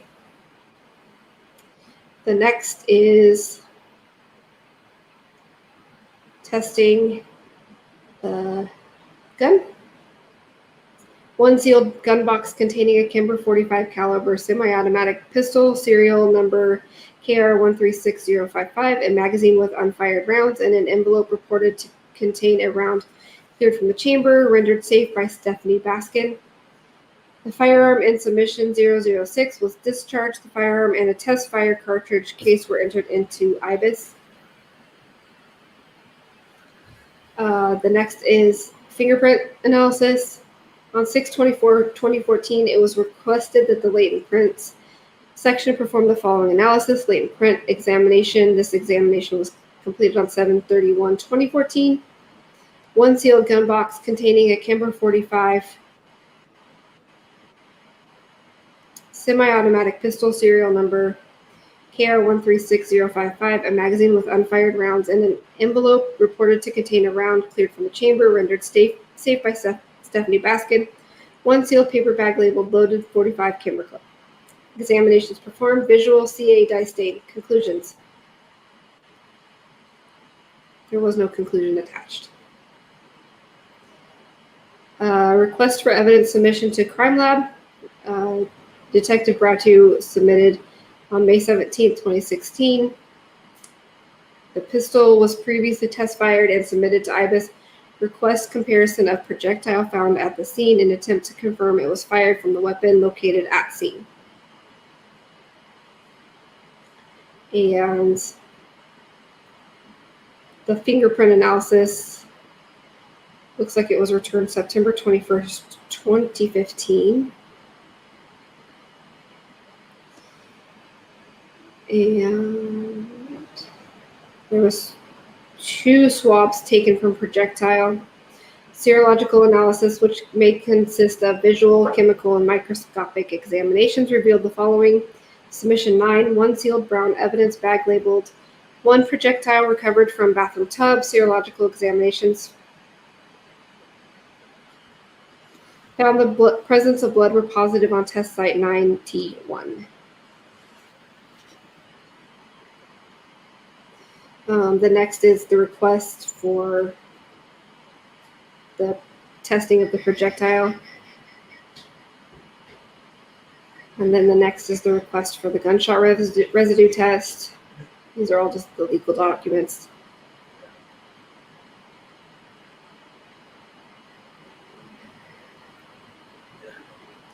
The next is The gray coat. the gray coat again, which we already did. Why was that in there twice? The next is the gun again. And this is the one that was cut off. Okay. Submission 6, 1 sealed gun box containing a Kimber 45 caliber semi-automatic pistol, serial number KR 136055. Serological examinations for the presence of blood were negative on the gun. A portion of this item, 6TI, has been preserved for possible epithelial cells.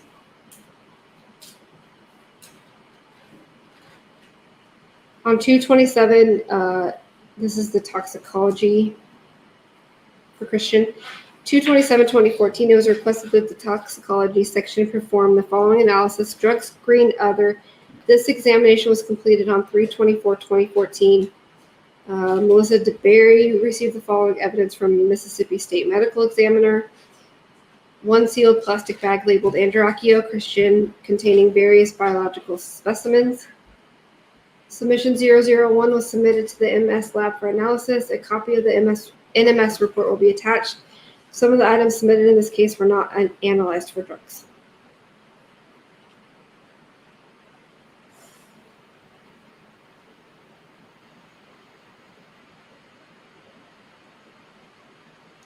Then we can go, the next was the supplemental report for 6/24/2014.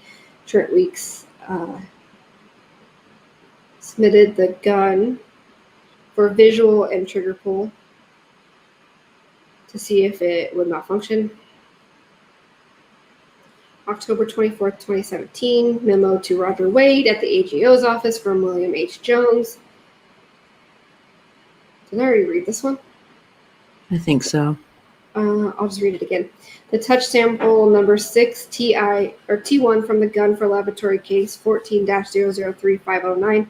The sample removed from a gun in this case produced a low-level DNA, which is in the detection region, where it is expected that the true DNA from contributor may drop out, and validations of the chemistry by the manufacturer and individual laboratories demonstrate that a real possibility of DNA artifacts from the testing may drop in. Therefore, this low-level region must be interpreted by experienced DNA analysts with caution. It was noted that there were many below-threshold occurrences for the sample, and this made it possible for the DNA analyst to conclude the number of DNA contributors and or to conclude which low-level product is from an individual or an artifact from the testing. The thresholds for the Mississippi Forensics Laboratory are determined from internal validation studies where low-level DNA samples are tested. It has been demonstrated that possible DNA product material below our established thresholds does not contain sufficient information to include or exclude individuals as contributors. Due to the low-level quantity of DNA and or quality of sample, this sample will not produce comparable results. Maybe I should just touch on that for a minute. What they're saying is there wasn't enough DNA. Sorry, husband's home from softball. There wasn't enough DNA to test. The next is Dylan's handwritten statement, and they also include his typed statement, so I'm going to read that one. This is narrative, not numbered, but this is date 4. Oh, 4. Where do you see that? Narrative number 4, the top.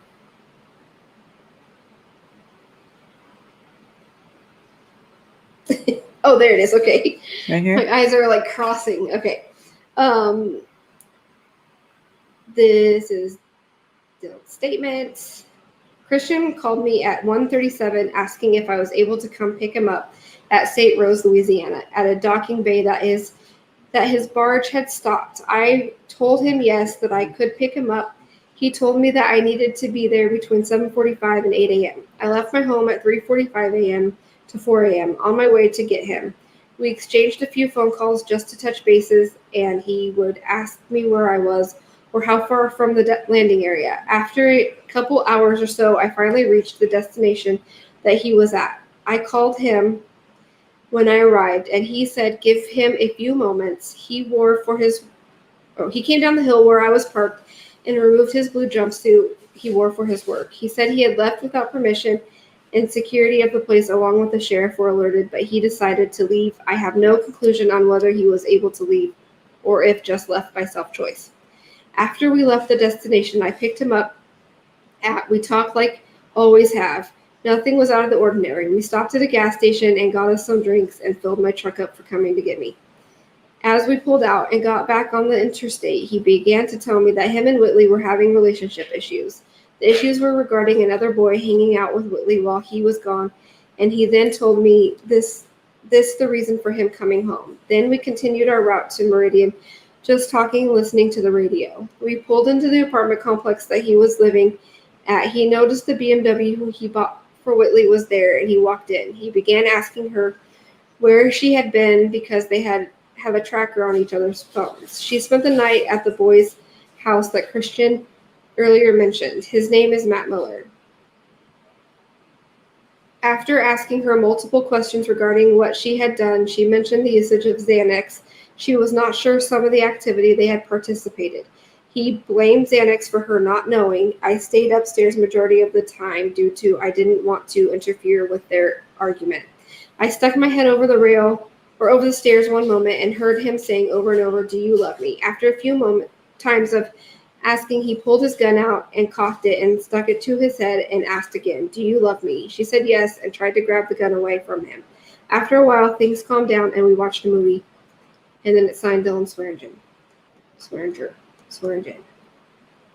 Autopsy photos. We've blacked all these out. Are you going to mention that's not his full statement? We will when we go back over things. We're presenting to the grand jury right now. You're ruining the deal.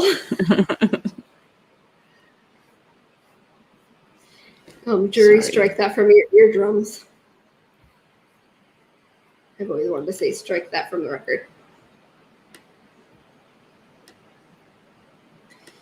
These are all autopsy photos. It shows the gunshot wound. It shows the positioning of his body through the autopsy. It shows his hands, his legs, his back, his brain, skull. Sorry, we're not going to show you guys. This is another faxed document. Goodness gracious. This is the ambulance report. It's okay.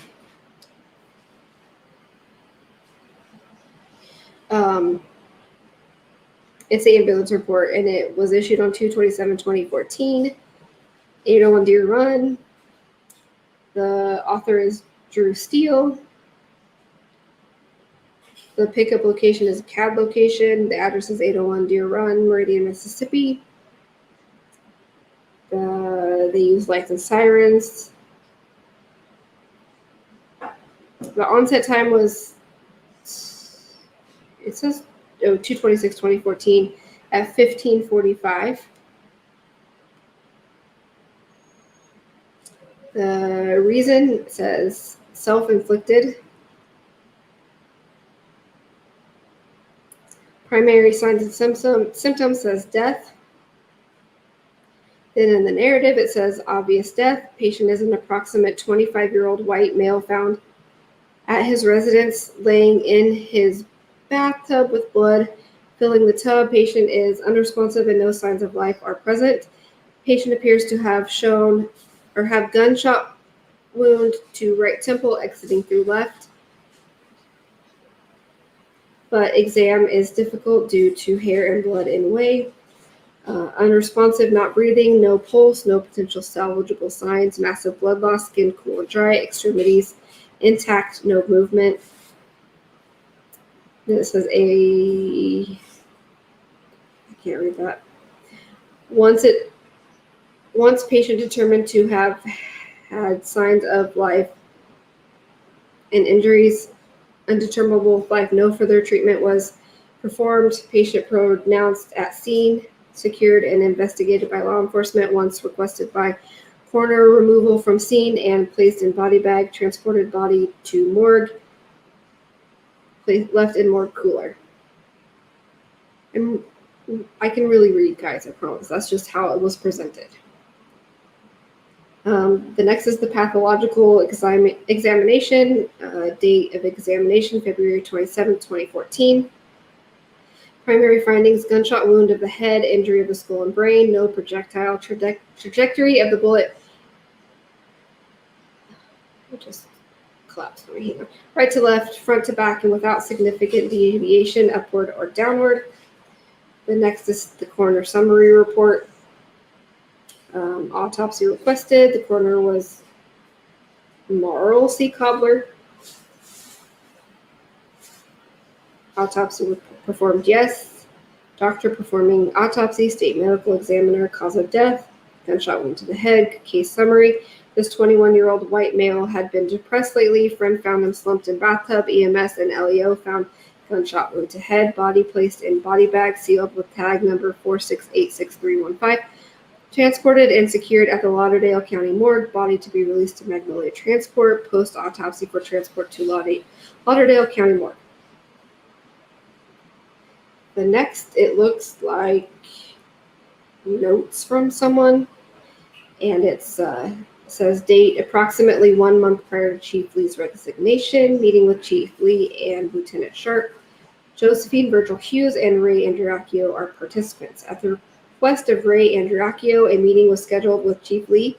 Ray Andreacchio was accompanied by Josephine Virgil Hughes, who had assisted in scheduling the meeting. When Ray Andreacchio and Mrs. Virgil arrived for the meeting, Chief Lee stated he wanted Lieutenant Sharp present due to him being over all the investigators. Quote, Ray Andreacchio initiated the meeting by stating she was concerned about the time period that had elapsed and there did not appear to be any progress made on the case. The primary concern was that Whitley Goodman nor Dylan Swearingen had been questioned other than the initial statement made the night of the 26th. There were also concerns expressed regarding investigators Wilburn and his lack of response to phone calls or updating the family of the course of the investigation.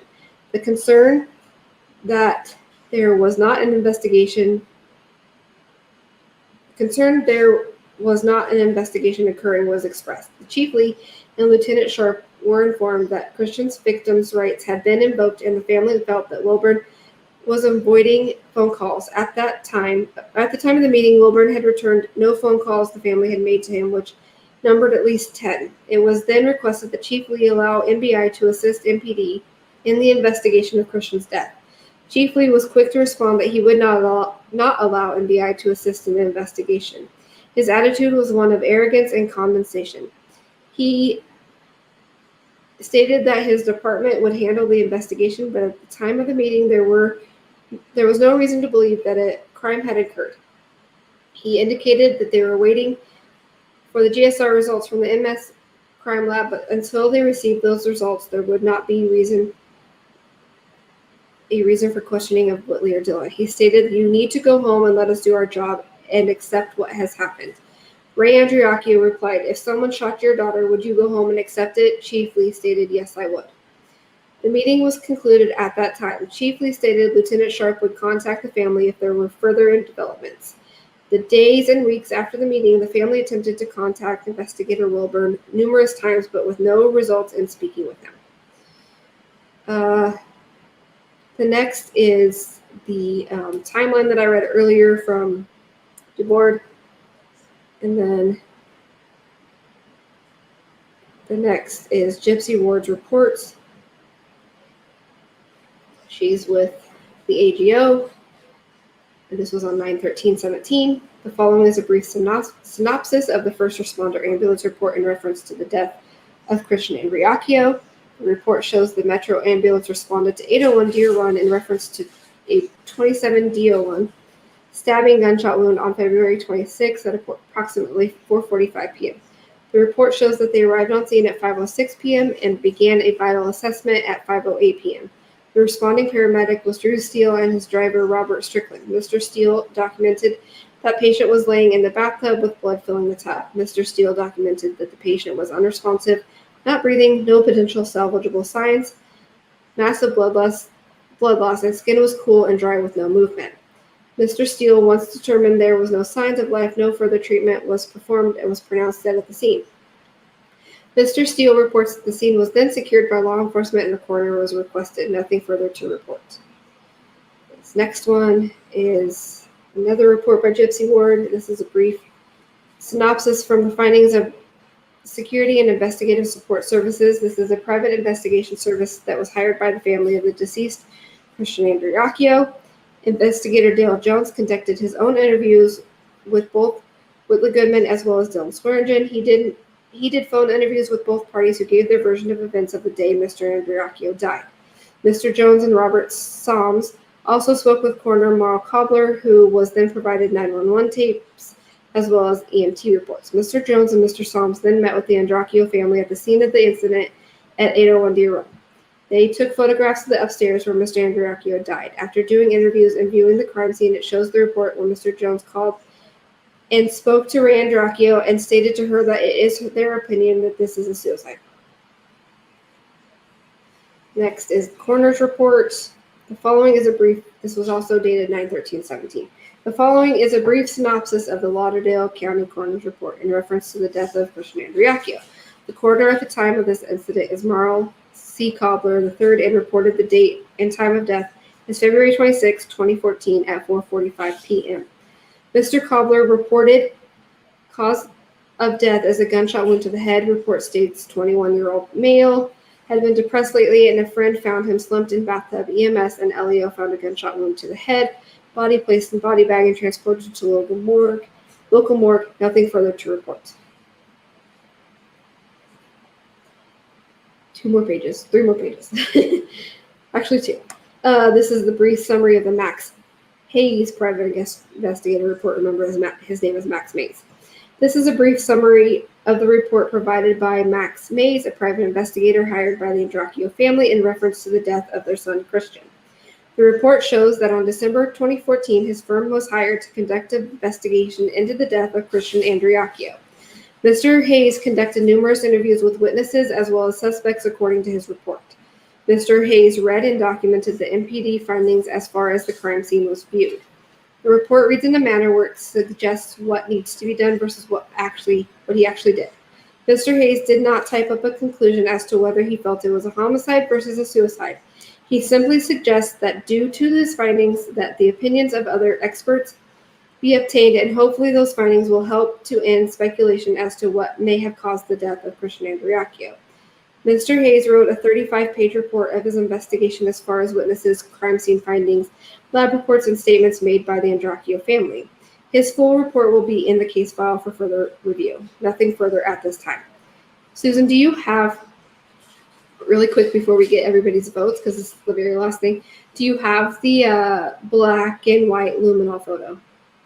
Because it's in the Knox and Associates report, but it's not in. I don't, but I can go look for it.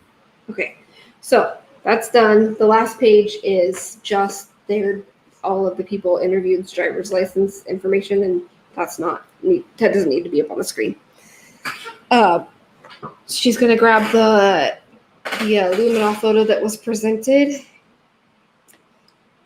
And if you could find the picture of the gun, because that was also in the Knox report. Sorry, guys. The way that they have it set up in the case file is it says presentation, and that's what was given to the grand jury. And of course, those reports, they just click on it, open it, and grabbed what they needed out of it to show it. So, and they don't include it in what we were given. We have to go back to the original documents to pull them out. Does anybody have any questions? Do I have anybody with us still?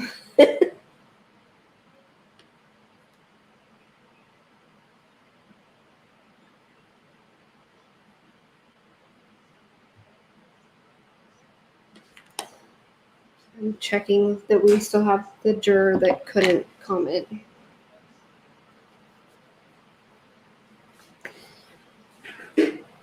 Sorry if I read too fast. It was a lot. It was 98 pages.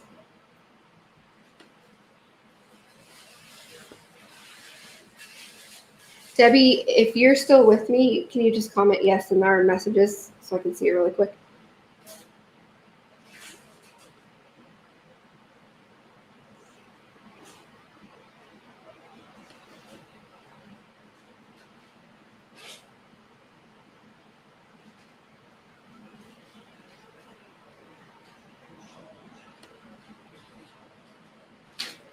Okay, she's here. Good.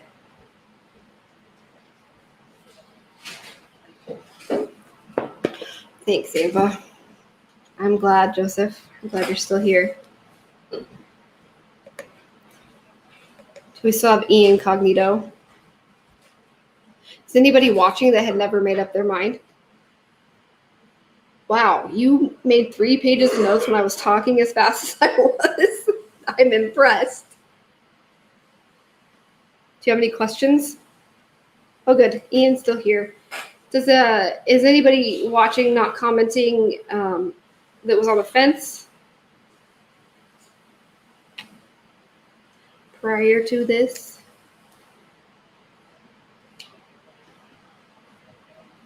We just have a few more things to show you guys, and then we'll get your votes. And Which remember, picture of the gun do you want? the one between his thigh and the bathtub, and then the one on the counter, if you can do both of those. I'm sorry. Don't hate me. I didn't realize you couldn't click on things while you're in the reports.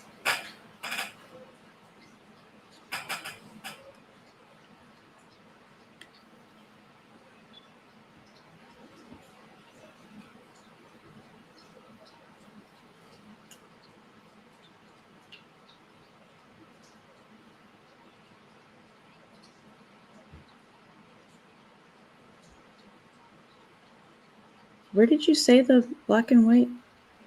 It's in the Knox and Associates. I don't see it in here. Oh, actually, it's not. It's not. The color one's in there. So where is theirs? No, the color one's not in there either. It is. I sent it to you earlier. It's not. That's in Arden's, I believe. Mm-mm. It's in Knox and Associates. Well, I didn't see it. I just ran through everything. But So black and white, they must have just. Let me just double check that I don't see it in there.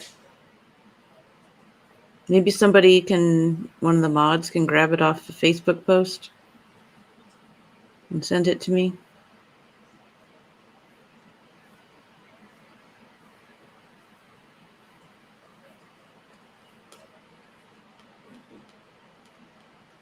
Let me go back up through the pictures.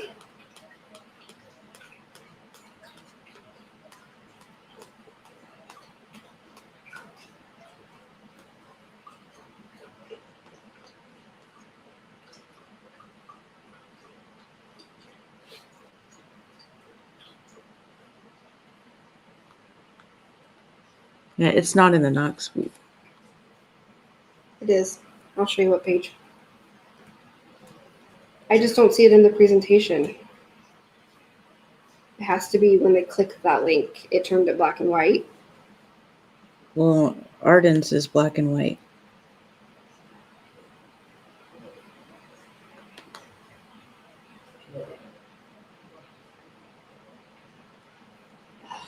I hate Dropbox. Hate it.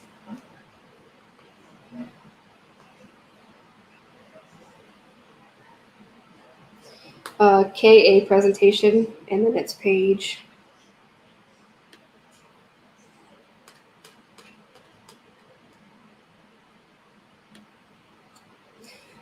It's page my finger's gonna fall off.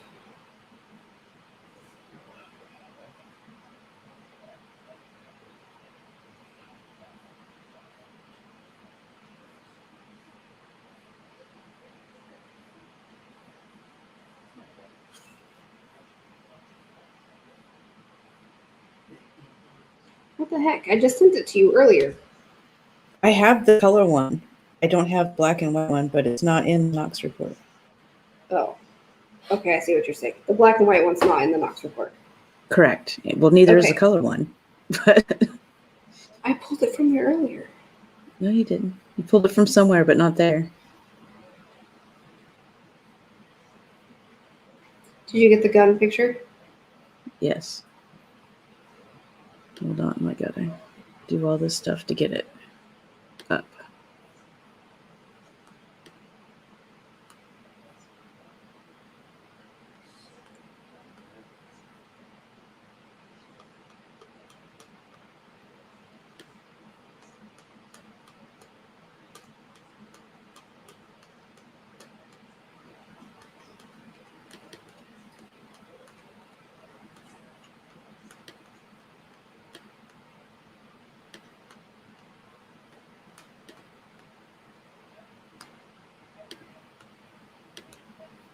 Sorry, guys, are you still here with us?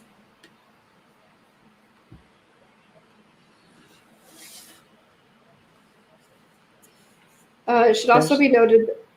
Okay, this is the picture that was shown of the location of the gun between Christian's left thigh and the wall of the tub.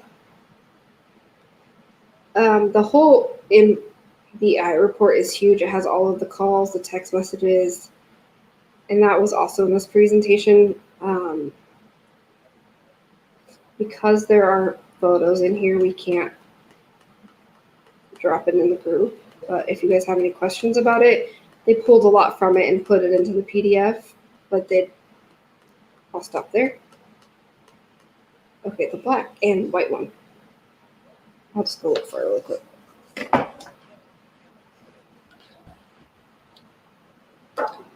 I know I had it at one point.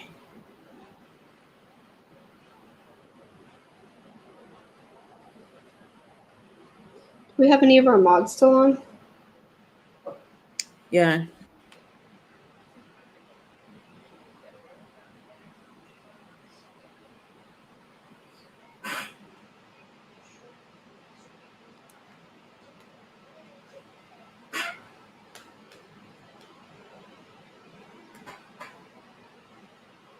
Here, if you want to talk about that one, I'll go to Facebook and find it. I got it.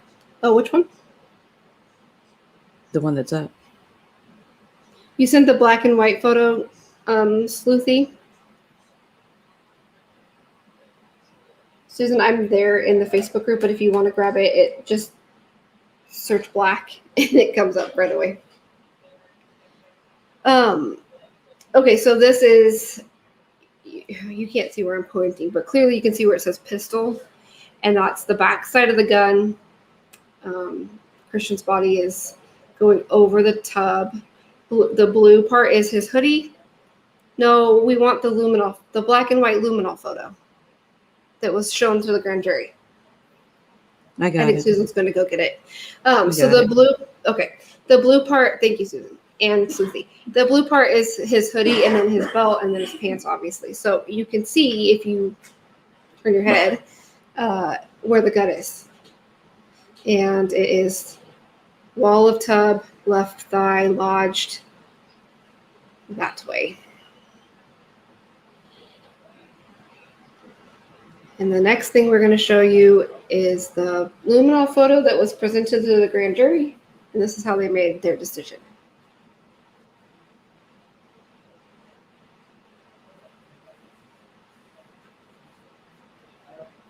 Well, I got to text it to myself. There were narrative in the MBI report. There are narratives that were presented, but they were also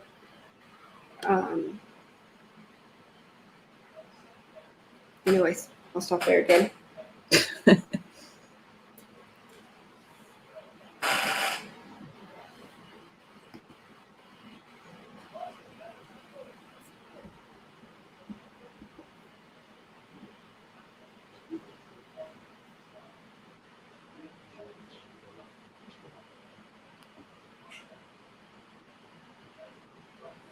Sending to myself. There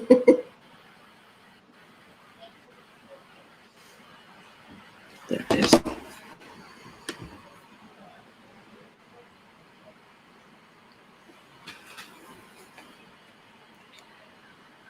It's downloading. Gotta wait for it. Of course, technology.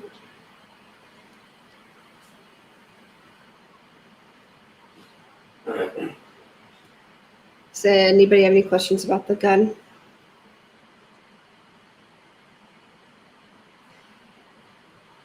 I'm sure that there are things that I even left out of the presentation that were left out. No, we're not going to.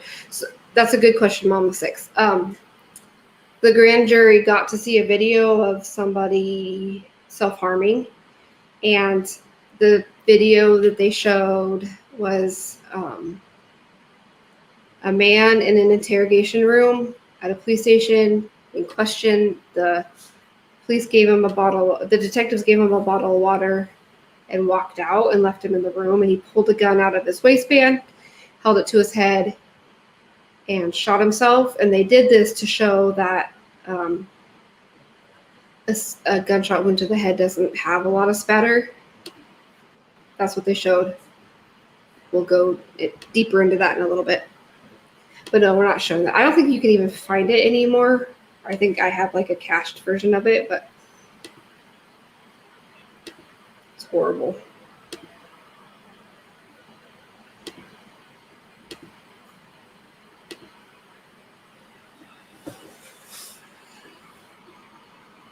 Okay, this is the luminol photo.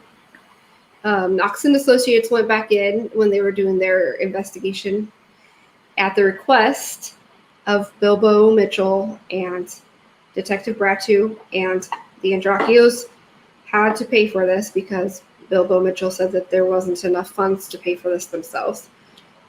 But this is what the grand jury was shown in regards to luminol. And it's two different photos. So where I'm going down it is like it's two photos next to each other. Can you guys see anything? Do you have any questions about what you see? Can you see anything? This is so hard to do. It's so hard.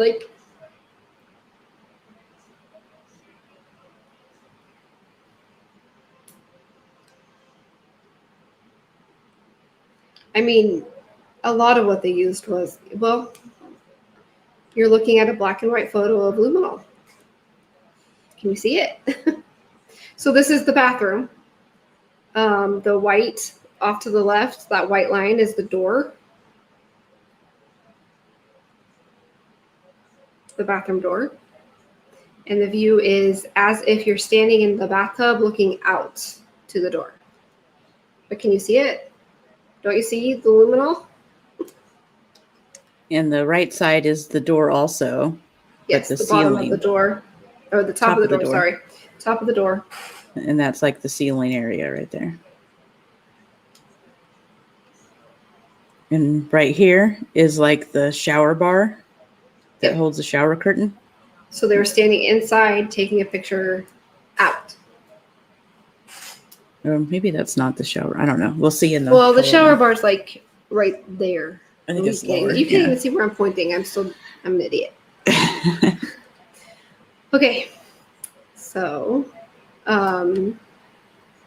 what I presented, keep in mind, like I didn't read the whole MBI report. It's hundreds of pages long. But Gypsy Ward went through. She works for the AGO's office, and she summarized reports and whatnot. And so if you were sitting on the grand jury and you were presented this case, probably given more than what I gave. I'm going to be honest. You probably would be given a little bit more than what I gave, but that's because the MBI report and the autopsy photos, of course, you couldn't see. Honest, nobody's going to be upset. Would you indict Dylan and Whitley for homicide, or would you no true bill? No true bill means there's not enough. We need more. Come back at me. I read her case files, J. John, or I read her summaries. Debbie, if you want to message me on Facebook, and then Ian and Joseph, if you guys want. And like I said, if you feel an indictment could have happened. If you feel an indictment shouldn't happen, let us know. I wish we had more people but you guys are awesome for doing it.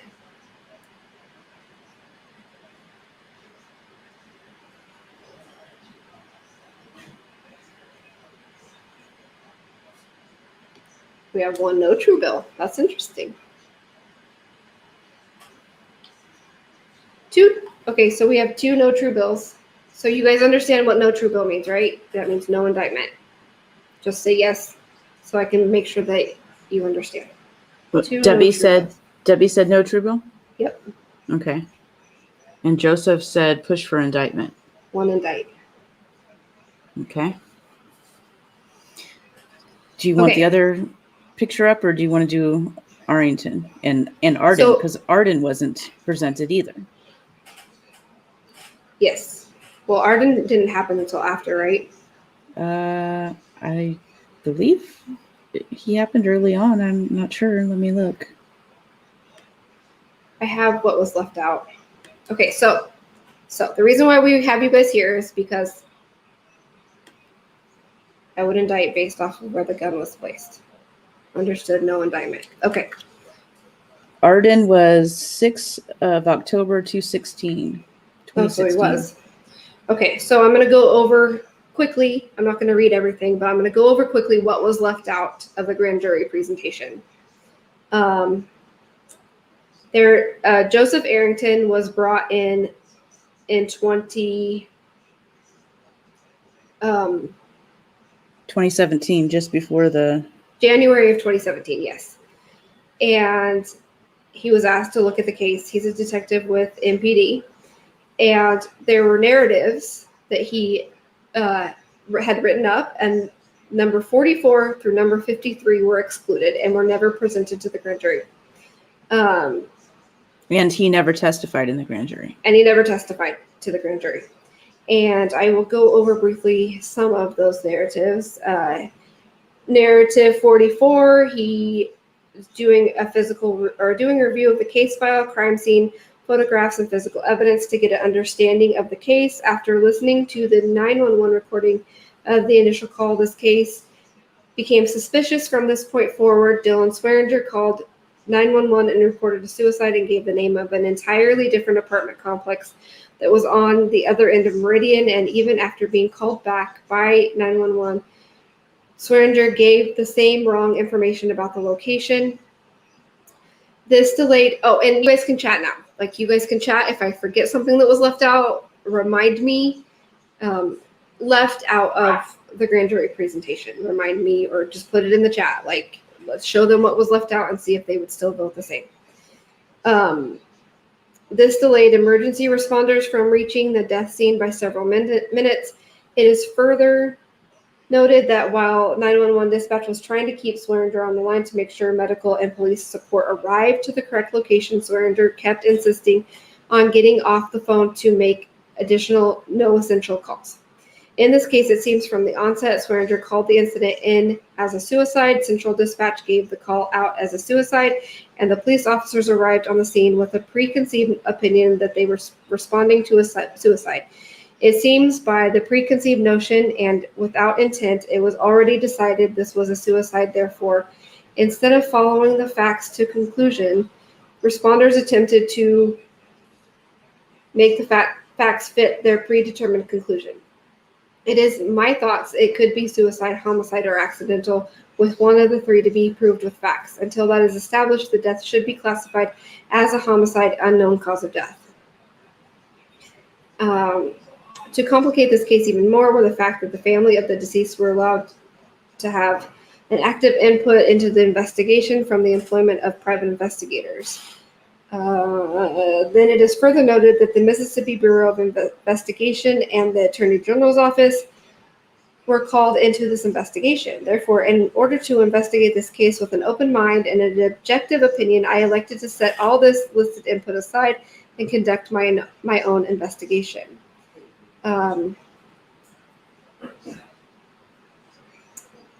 He repeats himself about the 911 call. After reviewing the death scene pictures submitted in this case file, it was clear to me that the deceased had been moved from his original location where he expired, lividity on the backside of his thighs and calves of his legs. This indicated to me that post-mortem the deceased had pressure from the backside of the lower half of his extremities, meaning he had been moved after death. Secondly, examining the wood, I think he means wound, there would be a contact wound from the right side of the skull traveling out the left side of the skull in a nearly level trajectory, continuing this flight path unobstructed, striking the wall near the power receptacle. It was certain to me that the deceased was standing either in front of the toilet and had fell back onto the toilet, or was sitting on the toilet at the time of the death, or at the time of the weapon discharge, causing death very quickly. I conducted an interview with Clayton Cobbler in his office this date, and he went over the autopsy photographs and the death scene photographs, and Cobbler offered the same conclusion. I discussed the scene when he arrived, in particular body temperature and the onset of rigor. Cobbler stated rigor had not set in at the time of his examination, and the body temperature was low due to the extreme blood loss in the bathtub. Further noted, the entire apartment was total filth, resembling a bar at closing time that had not been cleaned, except for the bathroom area. It was obvious that the blood spatter from the original death scene and all around the body had been cleaned, except for the bathtub area, and the pistol was in a location that was not consistent with the location when it fired the fatal shot. He interviewed Detective Wilburn, who was a former detective with the MPD. I went through the interview, started with his memory of the incident, reviewing the case report and death photographs. At the end of this interview, Wilburn stated that he had the same conclusion that I did in the case, but never considered the evidence tampering charge. The most disturbing thing about the interview is the fact that Wilburn stated he made the weapon safe but could not be conclusive about the hammer position. I made contact with the ambulance personnel, Strickland and Steele, and asked them to come in for an interview tomorrow. At this time, there is enough evidence to support the charge of evidence tampering. I have drafted affidavits and warrants charging Whitley Goodman and Dylan Swearinger with the crime. This investigation will continue. I'm getting so tired of reading. Narrative 45 that was also left out at the time of the assignment of this case. I met with Chief Dubose, the family of the deceased, a person identified as a retired Jackson, Mississippi police detective, and the spokesperson Cynthia Speechgen, who was noted a former prosecutor, is now attorney investigator. This talks about who Cynthia is. She's concluded her own investigation.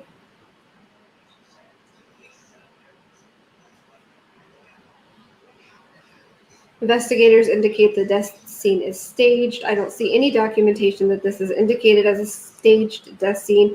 I conclude this is an altered crime scene. The two are completely different events.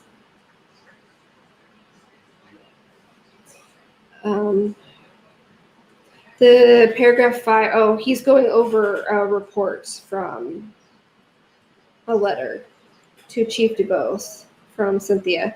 Paragraph 5, this paragraph indicates Dr. Jonathan Arden, a pathologist, supports the theory of murder.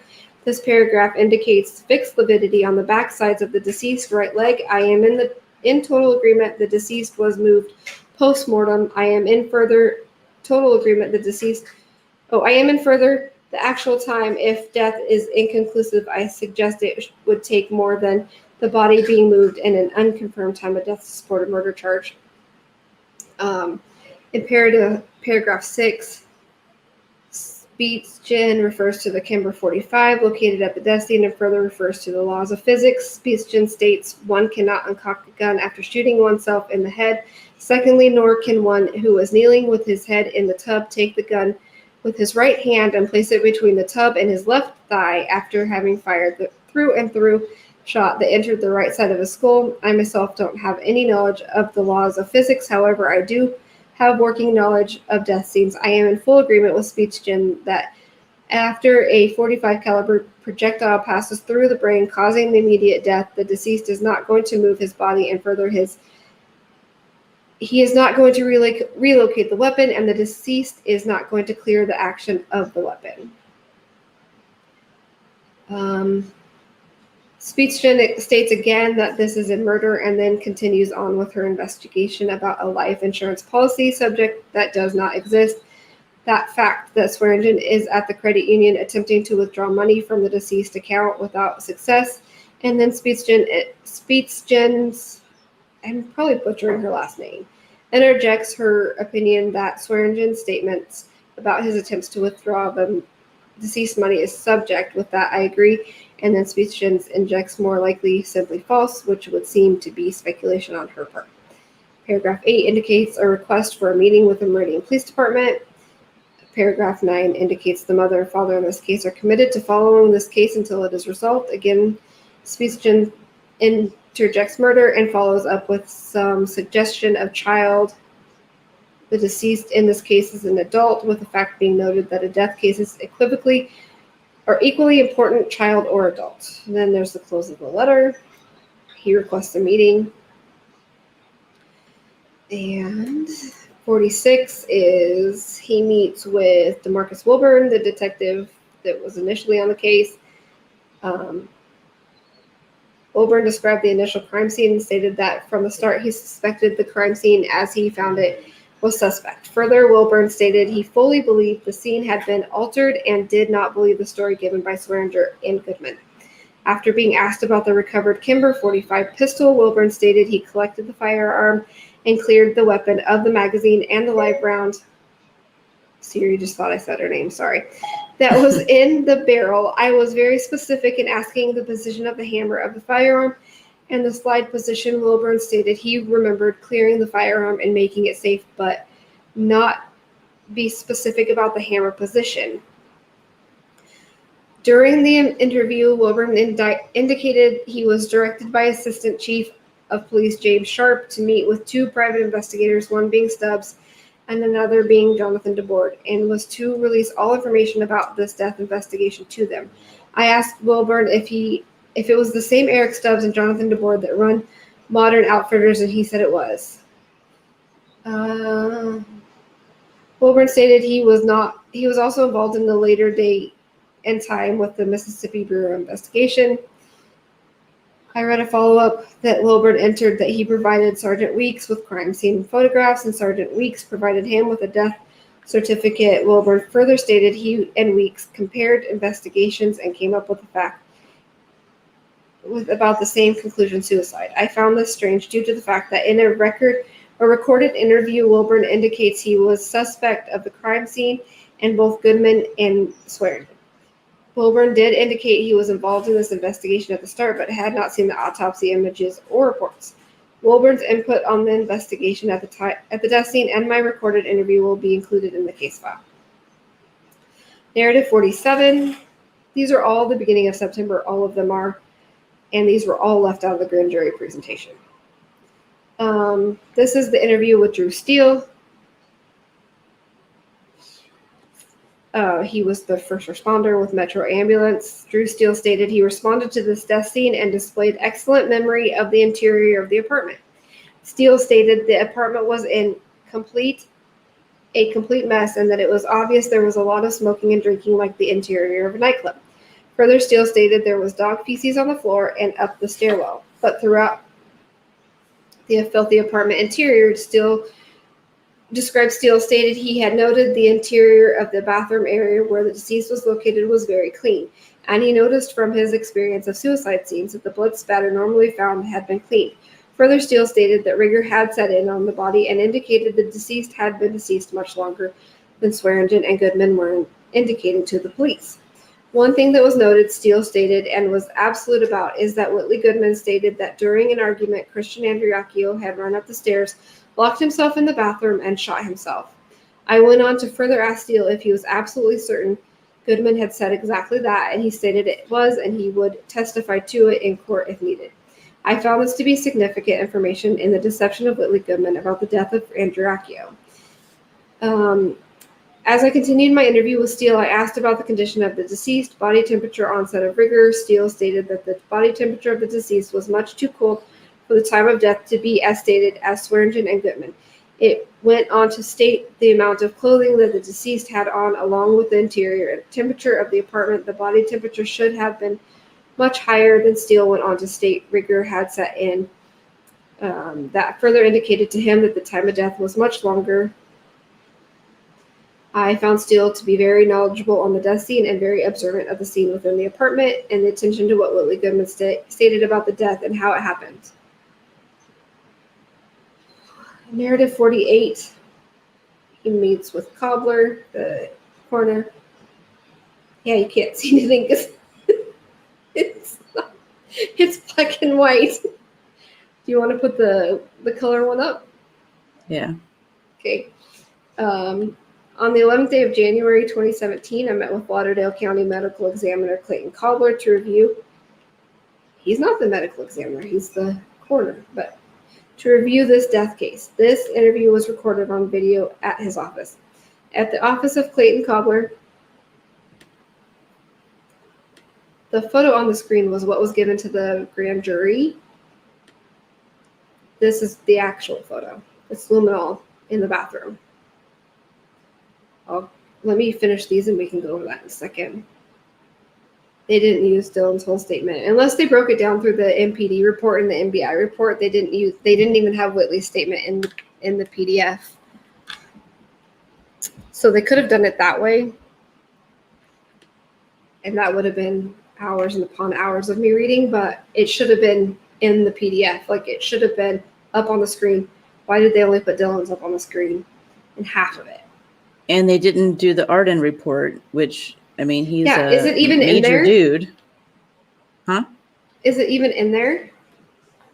It's not in there. It's the Arden report. It's not in the presentation. No, they never. Okay. That's what I thought. I was like, did I just skip over the whole Arden report? But no. No, they never put it there because he's a highly respectable expert that doesn't agree with their narrative. And I'll go in a second after I finish these narratives. I'll go and read the Arden report conclusion. Mr. Cobbler went over his memory of the death scene, and we discussed body temperature and rigor on the deceased. It was Cobbler's opinion that the very low body temperature was due to the massive blood loss, and Cobbler stated rigor had not set in. In my opinion, even with a large amount of blood, the core temperature would not have become cold to the touch immediately after a suicide, even with extreme blood loss, and rigor would not have set in that quickly. I am not an educated man like Clayton Cobbler or the listed EMT Drew Steele, but I have had several occasions to deal with deceased humans and animals, and I have found rigor and loss of core temperature takes much more time than indicated by the reported time of death by Swearinger and the on-scene time by Metro. Again, this will have to be decided by medical experts. After looking at the autopsy photographs that Cobbler had not seen prior to this meeting, we were in agreement due to lividity on the back of Andreacchio, his body had been moved post-mortem. And narrative 49, he interviews Officer Lagoy, who was one of the first on scene. He remembered being sent to a different apartment complex. Lagoy stated when he got to the death scene, he was met at the door by a white male identified as Dylan Swearinger. Lagoy stated he was told the deceased was in the upstairs bathroom, and going to the scene, Lagoy stated he observed a white female sitting on the stairwell, Whitley Goodman, and directed her to get on the sofa. Lagoy stated he entered the bathroom area and noticed the deceased on his knees leaning over into the tub. Lagoy stated he checked the right wrist of the deceased and noted the very cold body temperature. Then Lagoy noticed the body had already become stiff, rigor. After leaning over the body, Lagoy noticed the blood pooling in the tub and leading to the drain had already started to dry to the point it was turning hard and black. Lagoy stated he did not discover the weapon or notice the bullet strike in the wall. Lagoy stated the scene as it was found was considered doubtful as a fresh suicide in the current position and condition. After going back downstairs, Lagoy stated that the white female, Whitley Goodman, stated she was in bed and heard the gunshot and went upstairs and found the deceased, and then called Dylan Swearinger. I questioned Lagoy, and he stated he was absolutely certain about this statement. I found this information to be significant in this case. Further, Lagoy stated that the deceased had been drinking and taking drugs all weekend and was depressed because he had just lost his job. As I am discussing this case, I questioned Lagoy as to the scene, and Lagoy stated officers found a .45 caliber magazine under the covers in the bed where Whitley Goodman stated she was at. Lagoy stated investigators were notified of the find, and the investigators came and collected the magazine and placed it on the table and photographed it. I further found this as significant information in this case, the fact that the statement made by Whitley Goodman contradicts her statement and that she had gunshot residue on her hands, and part of the weapon that caused the death in this case was found under the covers in her bed. Narrative 50. He titles this Investigative Facts, and I'm going to read all of these. I will go quickly, I promise. At this point and time, the following points should be considered. 1. At the time this death was called in, the deceased not only was in fact dead, but evidence and statements indicate the deceased had been dead much longer than the original 911 call would indicate. 2. It should be considered factual that Whitley Goodman was present in this apartment from the time prior to his death to after the death was reported throughout this investigation. It is noted that the story given by Whitley Goodman has changed many times.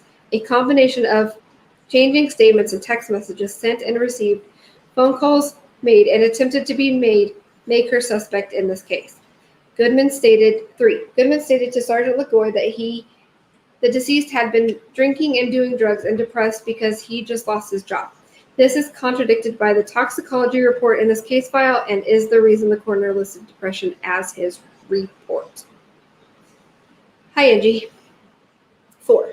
There is clear motive in this case. It is documented that the deceased got off his job to come home due to Goodman's infidelities, and his intention was to put her out of the apartment, take his vehicle back, and to cut off her money, putting Goodman in a desperate situation, whereas she was sending text messages trying to get Matt Miller to come get her.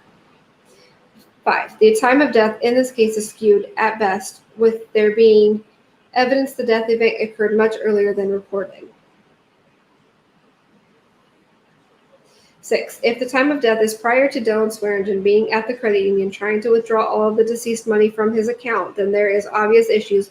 Whitley Goodman could have provided this same information. There is nothing to prove that Dylan Goodman, he said, I think you meant Dylan Swearingen, had any verbal or written approval to be trying to withdraw the deceased money from the bank. Whitley Goodman has gunshot residue, or 7. Whitley Goodman has gunshot residue on her hands, and she has given false information about its origin. 8. At the time of the death scene investigation in the bed Whitley Goodman stated she was in during this death event, there was pistol magazine found in the bed loaded with .45 caliber ammunition consistent with weapon located at the death scene. 9. A death scene reconstruction indicates the death scene has been significantly altered. Narrative 51. This is his interview with Matt Miller. On this date, I met with Matt Miller at the Meridian Police Department to conduct an interview about his knowledge of incidents in this case. This interview was recorded on video and will be available as evidence in this case. In this investigation, it was noted that after the deceased was discovered, Detective Scott was taking GSR samples on scene while seeing this. Whitley Goodman, without being asked, stated she was with Matt Miller, Jet Miller, and Zach Tabb shooting guns a couple of days prior to justify the GSR on her hands.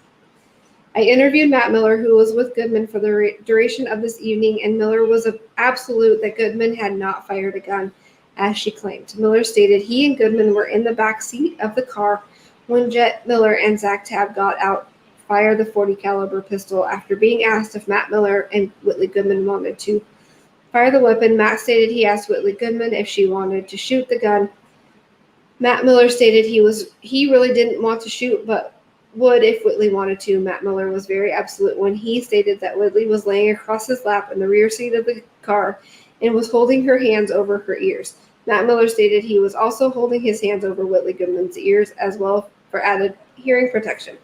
Matt Miller states Whitley Goodman with no doubt did not fire the weapon and was in the car trying to avoid the gunfire noise the entire time. This statement is significant because it disputes Whitley Goodman's claim of why she would and did test for positive gunshot residue on her hands. After establishing that Whitley had not told the truth about shooting, I then interviewed Matt Miller about what Whitley Goodman had told him about the death of Christian Andreacchio. Matt went into detail about 4 different versions of what Whitley Goodman told him about the death. This is also included in text messages from the recovered cell phones. It is also significant that on the night of this death, police were searching for the deceased cell phone, and Whitley Goodman lied and had it concealed in her purse the entire time. As the time of this narrative and considering all the evidence so far in this case, not only do I think Whitley was present at the time of death, I think she is also responsible for the fatal discharge of this weapon. Narrative 52. On this date, I drafted affidavits and arrest warrants charging Whitley Goodman and Dylan Swearingen with manslaughter by culpable negligence. Further, I have arrest warrants for tampering with physical evidence, but there appears to be an issue with the statute of limitations and therefore will not be served. The case will be presented to the next grand jury, but investigation will continue. So this was prior to the grand jury, and it was left out. All of his narratives, these narratives that I've read, have all been left out. 53. It's an interview with Zach Tabb, who was also at the gun night, is what they referred to it as, with Whitley, Zach, Dylan, or Matt, and Jet. And Zach says that Whitley Goodman, or Zach Tabb stated he is an employee of Progressive, I'm not going to finish that, and was currently in Memphis, Tennessee on a pipeline job and could not come in for months, but could talk to me on the phone. When he asked about the shooting event, Tabb stated he did not remember Whitley Goodman shooting a gun on the night in question. Further, Tabb stated Whitley was sitting in someone's lap in the car. This was consistent with what Matt Miller stated. Tabb described the .40 caliber handgun and stated it belonged to Jet Miller. This information is significant in this case because it disputes Whitley Goodman's claim as to how she had gunshot residue on her hands. Okay. Another item left out was the luminol. I'm going down my list. So I'll let Susan, I need a break. So Susan, you describe what's in the photo and I can read the bottom. Oh, well, the photo is the exact same photo as the black and white. Here's like the split where this is one photo and this is another photo. And you can clearly see that this has blood spatter everywhere versus the black and white where you could barely see anything up here. This little spot right here. And that's the shower bar, the person standing in the bathtub.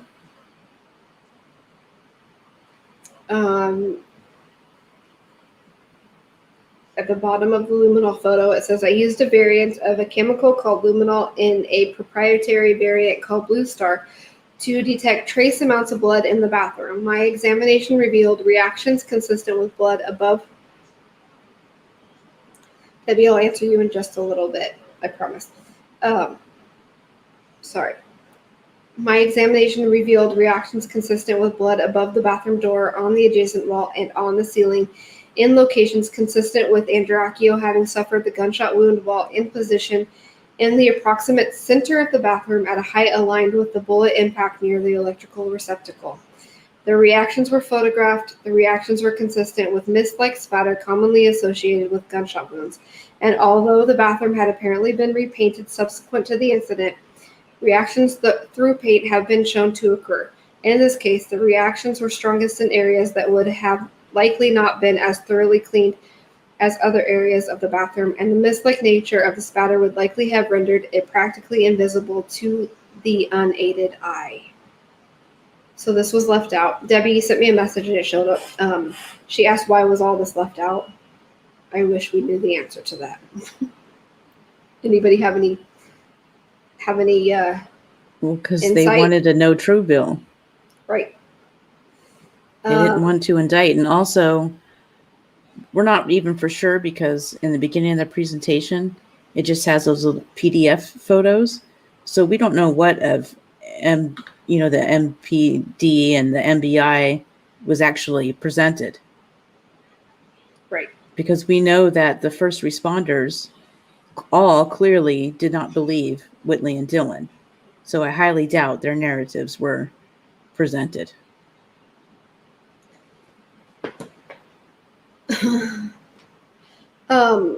Also left out was Whitley's statement. Unless it was presented through the MPD file that was at the top. But we don't have no idea. We don't know. We weren't there, the grand jury, we don't know that. But basically her statement was a paragraph of Are you going to read it or no? I can read it really quick. Let me read Are you sure? Whitley's statement. Are you dying? Yep, I'm dying, but it's short, so it's not like it's going to kill me.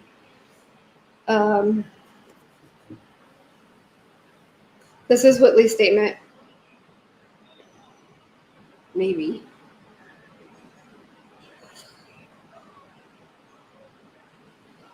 They can always go to our website and read both of their statements.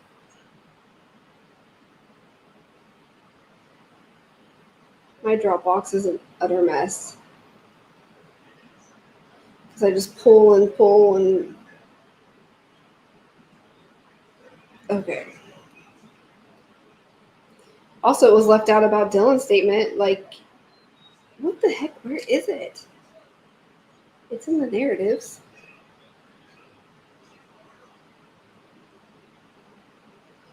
Sorry, guys.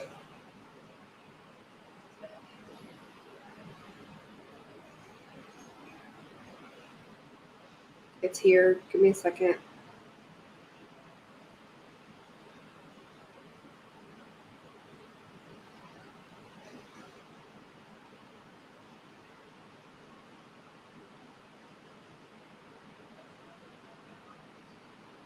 Okay.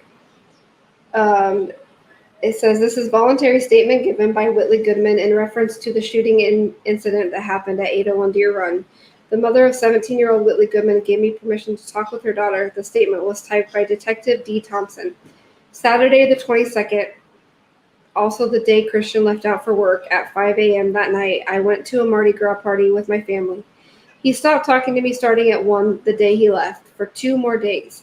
He has always had trust issues, and when I eventually got in touch with him, he said he would rather me be at home missing him and didn't want me going out from past issues we had without him. I contemplated breaking up with him and tried to convince myself we could work things out because a relationship without trust isn't a relationship, and we tried for so long to build up that trust and be normal. But I love him. Last night, the 25th, he said he was coming home, quitting his job. I told him we could talk it out, and there were some things we needed to work on before we could move on with our relationship. Today he came home and early he wanted to take a ride with me. We went to Bonita and he just said he felt like between me and his mom he couldn't make anyone happy. I said lay down with my dog in our bedroom, and Dylan, the guy who picked him up from work, woke me up. I went upstairs and found the love of my life face down, swished up into a puddle of blood. Then she was asked some questions. What's your name? What's your date of birth? How old are you?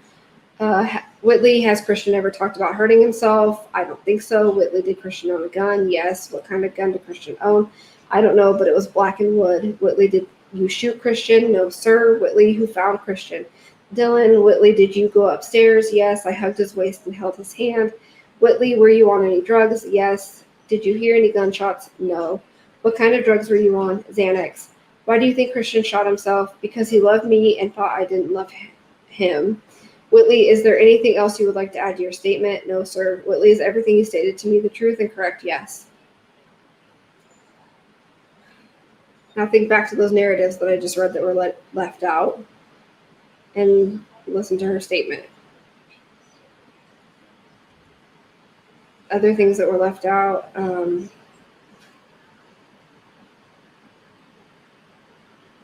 Well, so much was left out. I mean, like, there was an ear witness. Yeah, there was an ear witness. They didn't go through anybody's phone records. Right. Had they gone through the phone records, they would have known that gun night didn't happen. They would have known that there was a third phone call to Matt. They would have known that Christian never used his phone after he got home. Tons of stuff. There was another investigator, a detective named Gratu, that got handed the case before Arrington did, and he came to the same conclusions that Arrington did, that the crime scene was tampered with, that Christian was moved, that the stories didn't align, that the stories changed, that Christian didn't kill himself. None of that was presented, and actually there's several of his narratives that were left out too.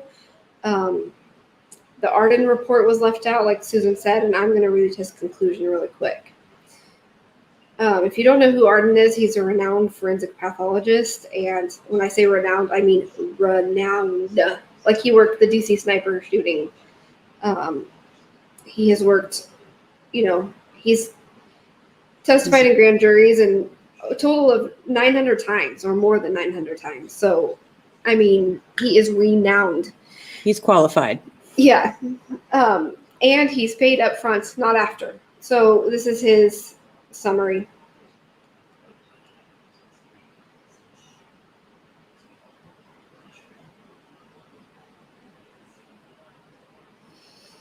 Hang on. And also, clearly, looking at this luminol photo, it's 100% clear Christian was not shot sitting over the tub.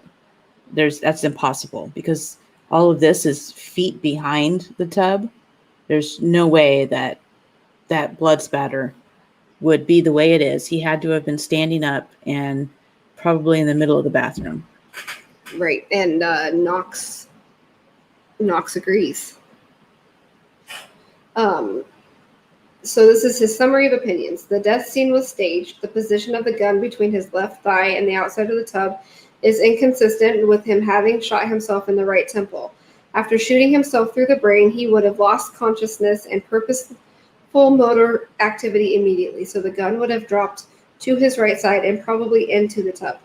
He would not have been capable of wedging it between his thigh and the tub, much less on the opposite side of the body. Some other person had to place the gun where it was found after Mr. Andreacchio either collapsed or was placed into that position. A staged death scene by itself is highly suggestive of and suspicious for a homicidal death. The gunshot wound itself does not differentiate suicide from homicide. Mr. Andreacchio had a tight contact gunshot wound to his right temple. Although this is a classic scenario for a suicidal gunshot wound, the nature and features of that wound cannot distinguish whether he shot himself or another person put the gun to his head and fired it. Rather, the totality of the forensic evidence and circumstances controls the determination of the manner of death. The forensic evidence indicates that the time of death was much earlier than reported. The photographs from the scene and from the morgue strongly suggest that Mr. Andreacchio was in well-developed rigor mortis at the scene. The time to develop strong rigor mortis varies, but typically requires at least several hours and is consistent with a significantly longer interval on the order of 4 to 12 hours. The morgue photographs indicate that he was transported in the body bag in essentially the same position he was found, namely bent at the waist and at the knees, face down. The photographs also demonstrate that he had fixed livor mortis on the back of his right leg, especially on the calf, which is totally inconsistent with his positioning at the scene, in which his right calf was facing up, so blood should have drained away from that area by gravity. The time for fixation of livor mortis is highly variable, but is on the order of hours. He had to have been positioned with his right calf facing down for some period of time for livor mortis to appear and then fix on that surface. In addition to indicating that his death occurred much earlier, this shows that his body had been moved. Therefore, his time of death was much earlier than the 911 call, calling into question the account given by the people who made that call. The ballistics evidence is inconsistent with him having shot himself there. Had Mr. Andreacchio shot himself while kneeling at or over the tub, the bullet would have continued to travel to his left after exiting his head, and thus would have struck the wall or inside of the tub to his left, but no such bullet strike was found. Note that a bullet strike in the wall above the sink vanity was found, demonstrating that a bullet would have had sufficient force to damage the wall or tub after exiting his head. In addition, for the projectile to have struck the wall behind him and still end up in the tub, that bullet would have to ricochet multiple times around the room, which, in addition to being unlikely and unsupported by any evidence, still would not explain the bullet strike in the wall by the sink. The coroner certified the manner of death is undetermined. Despite the conclusions reached very rapidly by law enforcement that this death was a suicide, and despite the manner of death opinion expressed by the forensic pathologist, I particularly take note that the coroner, who had the statutory responsibility and authority to rule on the manner of death, certified it as undetermined. An undetermined manner of death indicates either that there is insufficient evidence on which to base a conclusion of the manner of death, or that there is substantial doubt as to which manner of death is most likely. The coroner clearly was not convinced to a reasonable medical or forensic certainty, i.e., to the reasonable exclusion of other choices, that this death was a suicide. His uncertainty should give law enforcement and the prosecutor ample justification and incentive to investigate this death much more thoroughly. My opinion regarding the manner of death of Mr. Andreacchio, in consideration of all the inconsistencies regarding the gunshot wound having been self-inflicted and the location and position, the discrepancy between the reporting of his death and the evidence indicating that his time of death was much earlier, and the clearly staged death scene. It is my opinion that the manner of death of Mr. Andreacchio is homicide and should be so certified. I think I need to be done reading. Okay, so with all that we showed that was left out, there's much more. I'm sure everybody can chime in now with what else was left out. Do the 3 people that were jurors change their mind at all? And totally okay to be honest. We are just gauging where we are at. Like we have said over and over and over again, and if you've never watched our lives, like I understand, but we're not trying to make anybody believe something. We're not trying to fit anything into your heads and sway you in any sort of way. We want people to be informed thoroughly and then make a decision. And if that decision is still that Christian self-harmed, that's okay. It's okay. You have your rights to an opinion just as we do. And I just got a message from Debbie that says,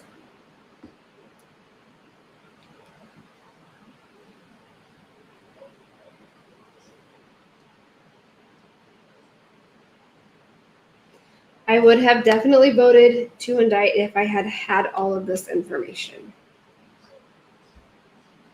And where is the other 2? They're probably typing away. Or sleeping. And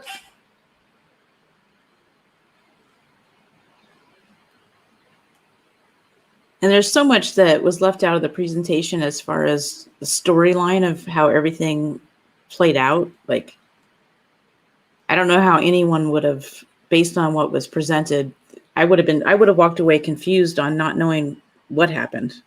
Right. Because nothing was explained. Like, but Dylan at the bank or anything like that. Mom of 6. Are you talking about Gypsy? Yes, she is. Okay. I'm going to put Gypsy on our list to discuss next week.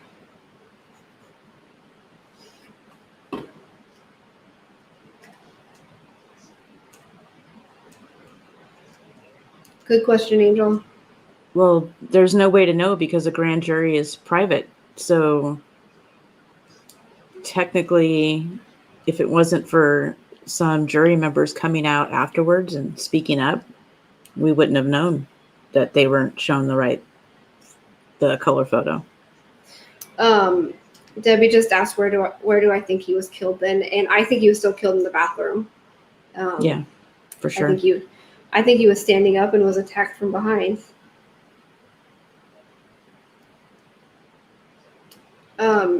If anybody wants to come up on panel 2, like we'll open it up.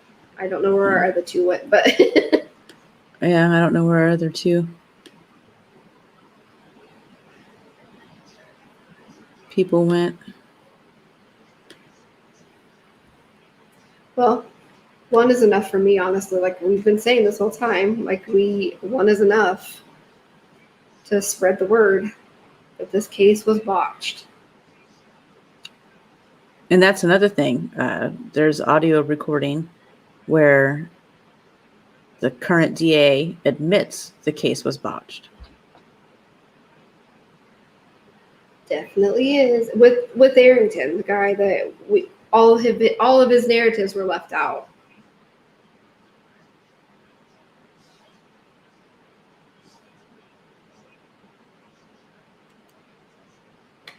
Okay, so he stays the same, and then Ian is the last one.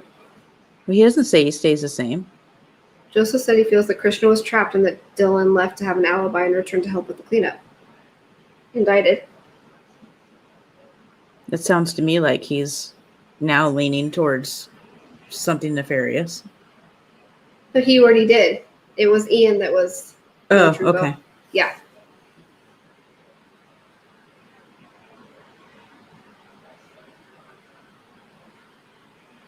Right, scrambled mind. On 48 hours, Cassie Coleman, the current DA, Joseph would have voted for indictment, said that all information was presented, and then it took Peter Van Zandt to go back and say this juror said that this stuff was not presented for her to say, oh, okay, well, maybe it wasn't.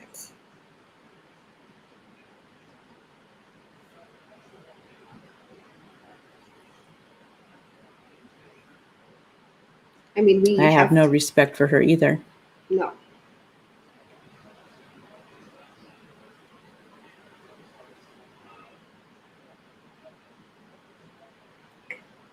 Mom of Six says, does Ray have any recourse she can now move forward with? Like, can she sue the DA and AGO? I don't know about suing. I don't know how that sort of thing works, and I don't want to guess. I don't know. What do you think, Susan? I mean, she has recourse in the fact that this needs to be investigated and thoroughly, and it needs to be taken in front of a grand jury again and presented thoroughly.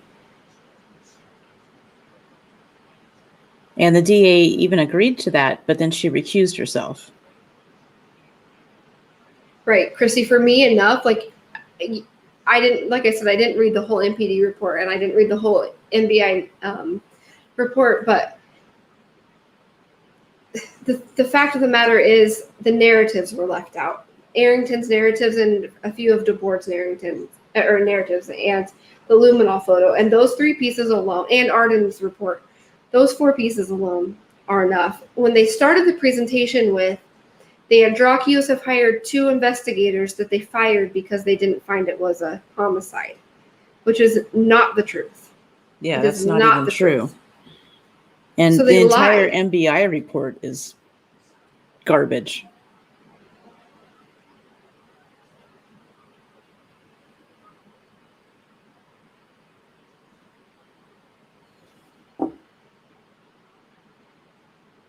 I mean, and just the crime scene photo, I know we can't show it, but just that alone leaves you with millions of questions, because there's no way his arms would be out of the tub behind his to his back.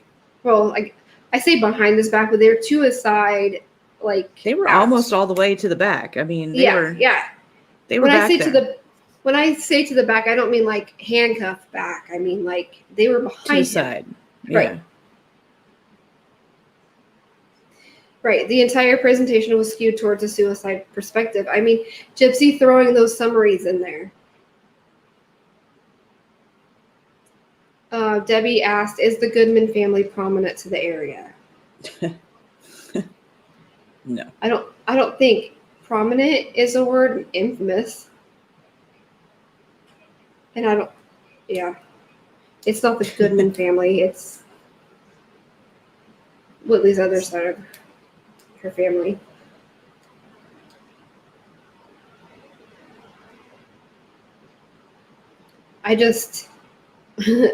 This was 3 hours, or we're almost at 3 hours, and I'm really sorry it took so long. But when we said we were doing the presentation last week, when we set our timeline for our episodes each week, I didn't think about it. And then I think it was after last week's episode, I woke up the next morning and I text Susan like right away. And I said, I had an idea. What if I find people that would come on that don't know anything about the case or don't have an opinion formed in either direction, that would listen to the presentation in our format? Like, we're not attorneys, we're not prosecutors, we don't know how a grand jury is presented. But what was in the case file, go through that and see if they could indict or give a no true bill. And I I posted in our main group and said, if you don't know about this case, please get a hold of me. And several people said yes and then didn't show up, but whatever. I just knew, like I told Susan and I even told Ray, I was like, I know that people are going to change their mind. I know they are. It wasn't my intentions for people to change their mind. And like I said earlier, we're completely okay if nobody changes their mind, or if they change their mind the opposite direction, that's okay too. Everybody's entitled to their own opinions. I just knew that presenting what was in the PDF and then presenting everything that was left out, and we didn't even show you everything that was left out. That was this much of this much. I mean, Christian's Google searches, which we've already gone over in an episode. There's other things that were left out, a lot of things. we got one person to change their mind, and I say we got, but I didn't mean it that way. You know what I mean? One person changed her mind. So a grand jury, we don't know about the other one. Right. Put those people back in a jury room. Present it the way that it should be presented. Would they change their minds? I'm certain they would. Mm-hmm. Hi, Chrissy. Can everyone hear me? Mm-hmm. Yes. Hello? Hi. Hello. Okay. Sorry. It took a while. I'm on my phone because my computer's being stupid. So, before I lost connection, because when I clicked onto StreamYard, you were talking about that's what I wanted to talk about, and I totally lost my train of thought. Maybe if you keep talking, it'll come back to me. You don't remember what was I talking about? You don't remember what I was talking about? Maybe that'll jog your mind. No. For me, when I was going through the MBI report, I decided I was going to look at it and go through all of the things that Weeks and what was the other guy's name? Weeks Odom. and Odom had gone through. And that's when I discovered last week, I talked about that place that they went, that they presented to that workshop or whatever. But the other thing that is in the MBI report is there's an index at the beginning, like a table of contents, and it says everything that's in it, and then it has you go through and you read it, and it will say as is, like it'll mention like Jet's statement, or it'll mention Matt Miller's statement, and it'll say yes, and this is corroborated in his statement. And then there's no statement in the MBI report. If you go through all of it, there's no statement in there.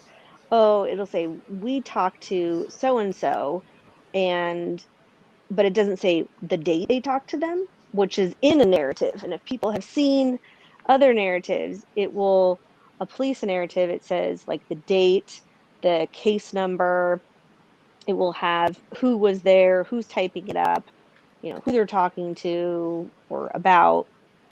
And it'll just say, oh, we went by the bank and we talked to so and so, or we did this, and there was no dates, nothing to corroborate anything that they did.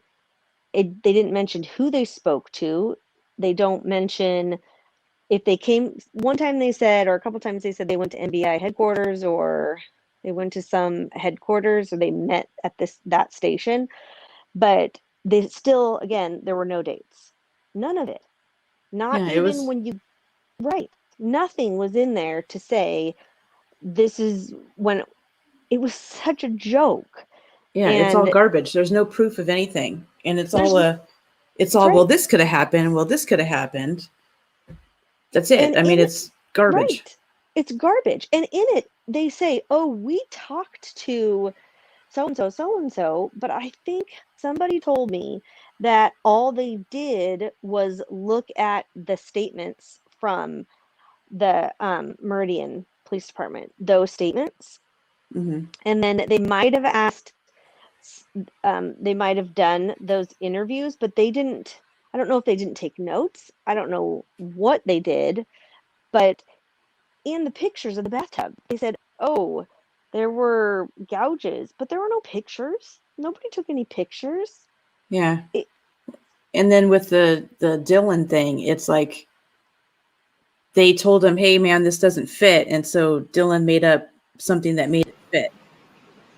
And Dylan couldn't see what Whitley was doing in the bathroom from downstairs. Oh, yes, that's right. I made that document where he said, oh, yeah, I was downstairs and I could see Whitley in the bathroom. No, you didn't. No, you can't. You can't see into the bathroom upstairs when you're downstairs. Nope. Something else that you kind of touched on, Christy, that I was thinking about as I was reading all of that. It's like Gypsy felt like it was thorough enough to type up some reports or synopsis, as she titled them, and was like, okay, well, this is what I'm seeing in the case file, and here you go. This is what it is. And that they just took it for that. You know what I mean? Like the Mays report, like her unprofessionalism to calling him Mr. Hayes when his name is clearly Mays, and then saying, this is all he did. He didn't find anything. There you go. And then the other report where she was like, they found it was suicide. So, and then the family fired them. So that's it. End of story. It was like she just sat at her computer. Sorry. No, like you said, and that's not what happened. They like to say, oh, how many investigators, it's some ridiculous number, and they all ruled suicide. Yeah. And it's just not true. And there's evidence to back it up that it's not true, but nobody produces it. And there's only one person that did say it was suicide, and that's Songs. Yes. That's it. Mays didn't say it was suicide. Dale Jones, isn't the Jones report in there? Yes. Yeah, they didn't add it. Well, they said that he said it was suicide. Did they?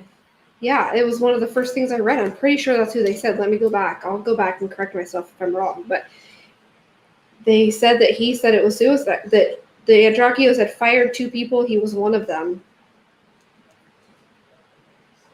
Being able to back up what you say is really important. And as you can tell with the timeline, I wanted to make sure that everything that we had in it, that we could back it up and that we could say, this is from here and this is where we got it. And if we're wrong, tell me I'm wrong. I'm not above reproach at all. And if we misinterpret or we have something wrong, tell me. But you need to be able to back it up with evidence. So when Gypsy says, oh, this or that, she had nothing. She didn't document it. It was so unprofessional. So this just in, we have 3 indictments now. Ian said, if they had included the extra information in the presentation to the grand jury, I would have considered indictment. The case needs to have all information presented without bias for a grand jury to make a call because so much is ambiguous the way it was done before. Mm-hmm. They are so terrified of an indictment. Yeah. And the root cause is we need to know why they're terrified. Because in my opinion, because they really thought that the family would just accept a suicide right away and never fight it. So they didn't cover their crappy tracks. And now they just don't want to admit fault. They're going to double down and triple down and quadruple down because they don't want to look stupid. Do you think it's because of the ramifications of what it would hold? What else did they withhold from other grand juries? The can of worms that it would happen? Yes, I don't think it has fight like the Andreacchios. Yeah, I don't think it has anything to do with Whitley or Dylan or any of the suspects. I think it has to do with themselves trafficking and how horrible they are at their jobs.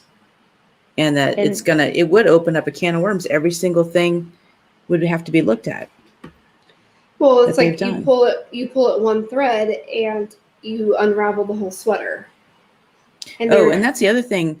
The gray jacket that they talk about being tested, that was not collected until a couple weeks later.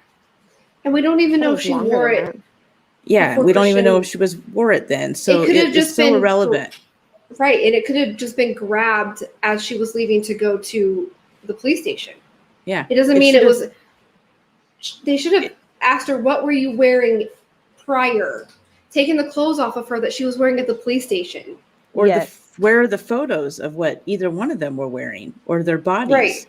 There was absolutely nothing done. Any pictures of their hands or to see if there were any wounds or defensive, you know what I mean? There were any marks or any physical. Didn't have Dylan take off his shirt, or they didn't check anything.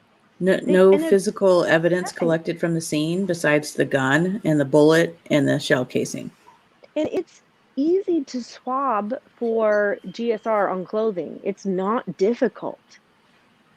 And us three and a lot of our mods and other people that we're close with have gone through that case file front and back, sideways, up, down, flipped it around. Have you guys ever seen the dent in the bottom of the tub? No. Nope. The photo that they claim that there is in the presentation? No, I've never seen it. Is it? It's As I was reading it, I was like, a photo, huh? Where is that photo? Oh, right. It's in the MBI that they say there's MBI report says that there's a photo, and I've never seen it. Yeah, I'd There's like to a see lot it. missing. I bet Frankie has it. Well, and then the photo of the Everything. hole in the wall in the bathroom, the one that's presented, it just looks like a little dent, but another one, you can see it clearly went all the way through.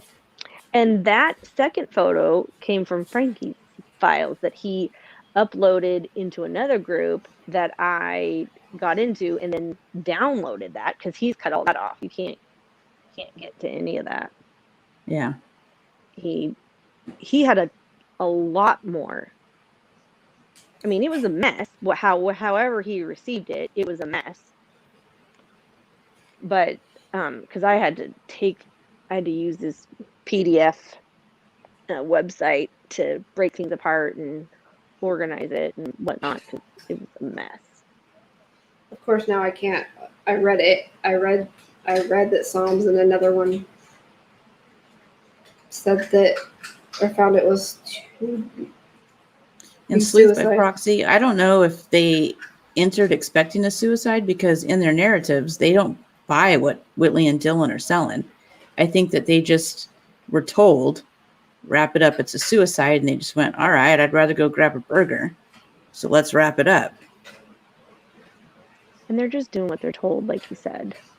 Yeah, I mean, I'm not they're gonna tell their sure boss how no. much were they encouraged to speak their voice either. Do you know what I mean? Were they encouraged to speak out and say, hey, this doesn't seem right to me, or it was wrap it up, Yeah, and MBI lies because they said Wilburn, was on board with it being a suicide, but he goes on and tells Arrington later on, like, dude, no, I was not buying it.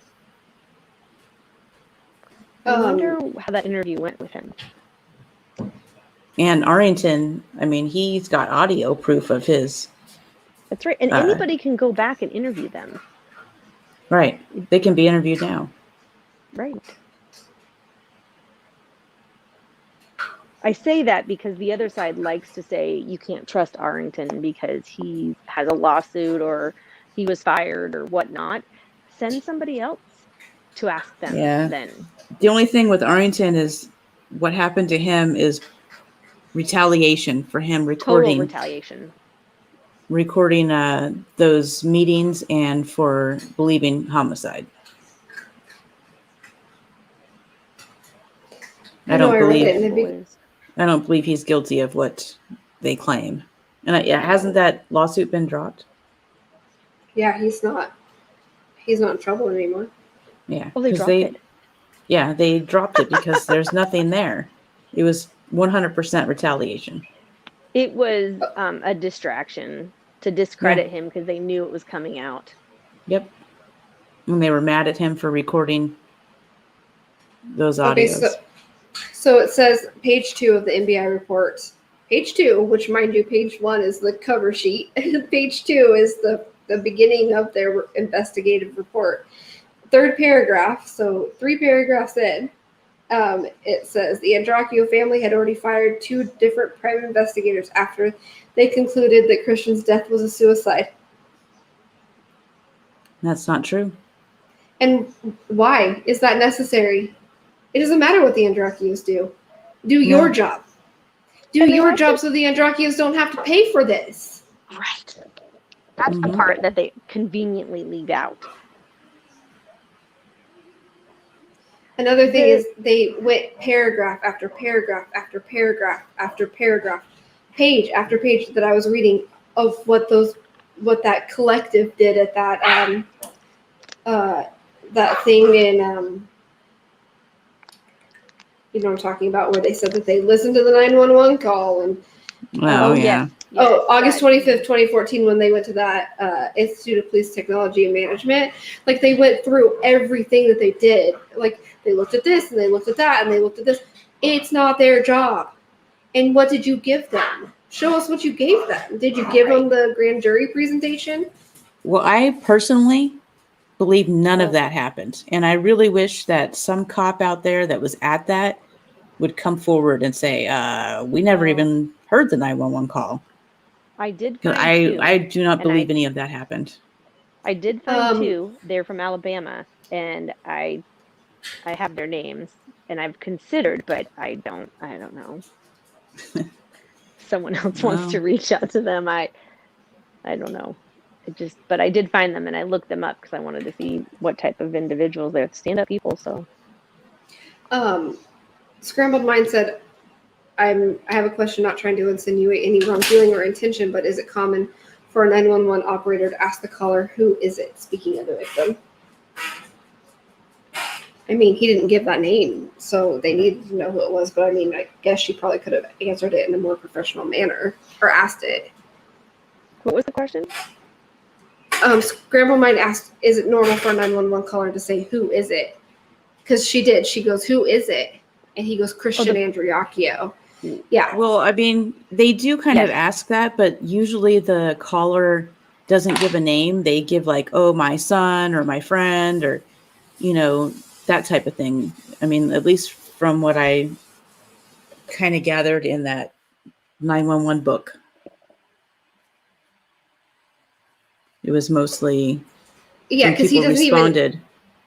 He doesn't give. She was just standing at the back door. Sorry, guys. The dog's trying to go out. He doesn't give any sort of like relationship. Like he doesn't say my best friend or my friend. He says, ma'am, we have a suicide. So the lady's probably like, okay. Like, is it some stranger laying there on the side of the road? Like who is this? There was no relationship given. Well, and Whitley does the same thing in her statement when she says about the guy that gave Christian a ride.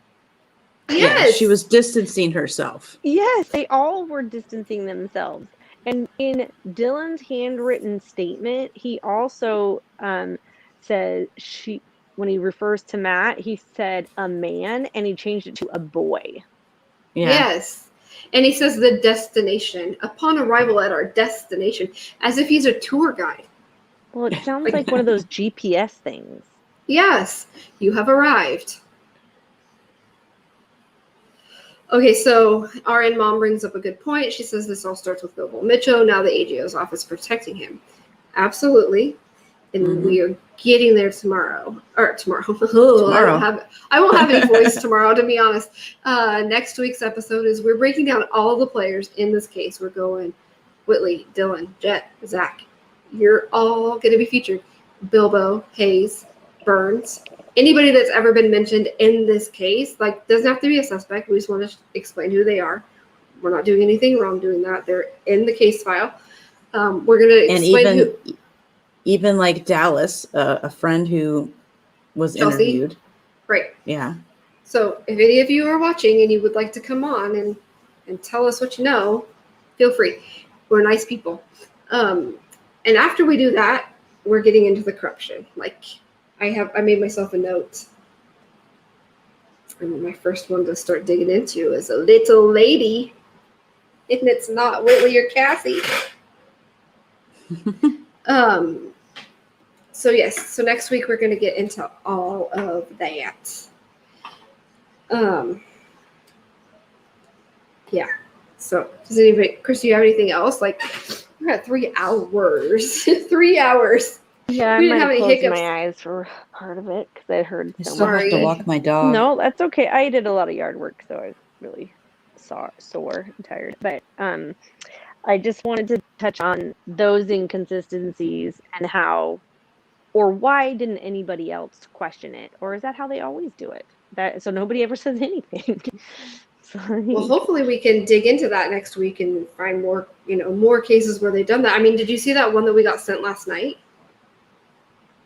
No. Like, What? where they Oh, just yes. in Discord, where they just have total disregard for human life. Yes. Oh, yes. God, yes. And that just awful. happened. It Yeah, just happened in yesterday. Meridian. Right. Mhm. So Which gross. Like, It how comes do you from just the top down. No matter what organization you're in, it always comes from the top down. And if they're going to make changes, they need to make bold changes. they need to clean house? They need to clean house and they need to start again. Hmm. And Yep. people either need to be willing to change or move on. And people need to speak out against it. It can't just be Ray and the Andreacchios that are speaking out against this and us. Like, come out. Like, if you know somebody that's been affected by the corruption in Meridian, bring them to us. We will help you. Like, we will help you expose them, expose the corruption, because There's somebody one else thing I needs to wanted speak say out. when you're done. Oh, go ahead. There was a like a scientist person, I don't know, I can't think of her name, that they were sending samples to. Maybe it was a forensic pathologist, and she recused herself. She was like, I can't do this. And she either passed on it or she said like she doesn't have time for it or whatever. And the other side likes to say that she said it was suicide, or they Androcchios weren't getting the information they liked, and so they just, fired her and Oh, got someone new. Do you know what I'm talking about? Yep. yeah. Yeah. No, nothing to corroborate that. Nothing. No. No, it's She all wasn't fired speculation. either. No, she wasn't. She she said like either didn't have time for it. Like the emails are there. There was no where she said, "Oh, it's suicide," or "This doesn't add up." There was nothing like that in the emails. Nothing. Yeah, she had They no just- conclusion because she wasn't getting all of the evidence. Right. They just jump to conclusions, or they make up their own conclusions in their mind, and then they just roll with it. Oh, they were fired. They were fired because they thought it was suicide. They were fired because they didn't like what she had to say about the forensics. They didn't like this pathologist, so they just fired her. Like, Ray is like an employer and employs all these people that she could just walk around and fire. They make up so much stuff. It's just, it blows my mind how do they sleep at night knowing that they just sit there and lie so much. Well, they speculate so much that their speculation becomes their truth. And I have a really hard time with that. I was talking to my friend Jennifer about that, and how people's own reality, my own truth. No, there's the truth, and that's the truth, not your truth, not my peaceful truth, blah blah. No, it's fact, evidence, it's truth. It's black or it's white, or it did happen or it didn't happen. And to say they're speculating so much that speculation then becomes a lie. But they say it's true. And Well, no. We talked about it a little bit this week with that Mandela effect. Yes. That's if you hear something over and over and over and over and over and over and over again, you're going to believe it. Yes. And people are like, well, that's the Mandela effect is, I think I would have to have a lot more. I would have to have some additional aided gummies or something to aid in me to think or something on that effect to get there, because the Mandela effect thinks that they can change VHS tapes from 1982, and I'm not there at all. It either happened or it didn't happen. It just is the way that you perceive things, and you believe it because you were told that that's what. And it wasn't intentional. It was just like the Berenstein Bears. It was never Berenstein Bears. It was Berenstain Bears. But we have always heard Berenstein Bears. And so we are like, wait, no, it's not Berenstain. It's Berenstein. Just like somebody on that side can say he held a gun with two hands, and that's why it was where it was, and that's why his hands were clenched. And they could just keep saying it over and over and over again. And then they get all these people to believe it. Just like the gunshot residue, right? Whitley and Dylan didn't have gunshot residue on their hands. All you have to do is say it, and one person has to believe it, and then it spreads, and now everybody thinks that Dylan and Whitley didn't have gunshot residue on their hands. Well, and you get someone with a really loud voice to say it and to beat people up about it and make you feel stupid about it. Then I talk to experts. Yeah. The gaslighting. God, the gaslighting. And they're horrible Total at it, in my gaslighting. opinion. They're Which horrible. in the report that you read, that it said on there that there was, that was presented to the grand jury, it said that GSR was on all 3 people. Yeah. And that the most was on Dylan and Whitley, right? Is that what it said? Yep. I think they were all equally, Multiple. weren't they? Multiple people in that report said that, in that presentation, said that the gunshot residue was more on Whitley and Dylan than it was on Christian. Which makes me believe, because I've seen the GSR reports and there's no qualitative measure on it. There's no measurement. There's no measurement. It's either positive or negative. And so I'm Right. like, I'm thinking, how do they know this? Who are they talking to? It's nowhere in the report. But maybe they're talking about, like, when they say there's more, maybe it's because, like, Whitley had it on their palms, both palms in the back of one hand, and, like, Dylan had it on one palm in the backs of 2 hands, and Christian just had it, like, here and here. You know what I mean? Like, maybe that's what they mean by more, low location-wise, but there's no measurement. There's not, like, it was this many grams of da-da-da-da, and it's because you can't. We have talked to an expert. You cannot measure it in that form. And also, they're supposed to do it here because it would be here on the hand and back here, and they didn't even do it right. And not only that, they didn't even list. They didn't what? Swabbed. They didn't right. say where they swabbed. No. Right.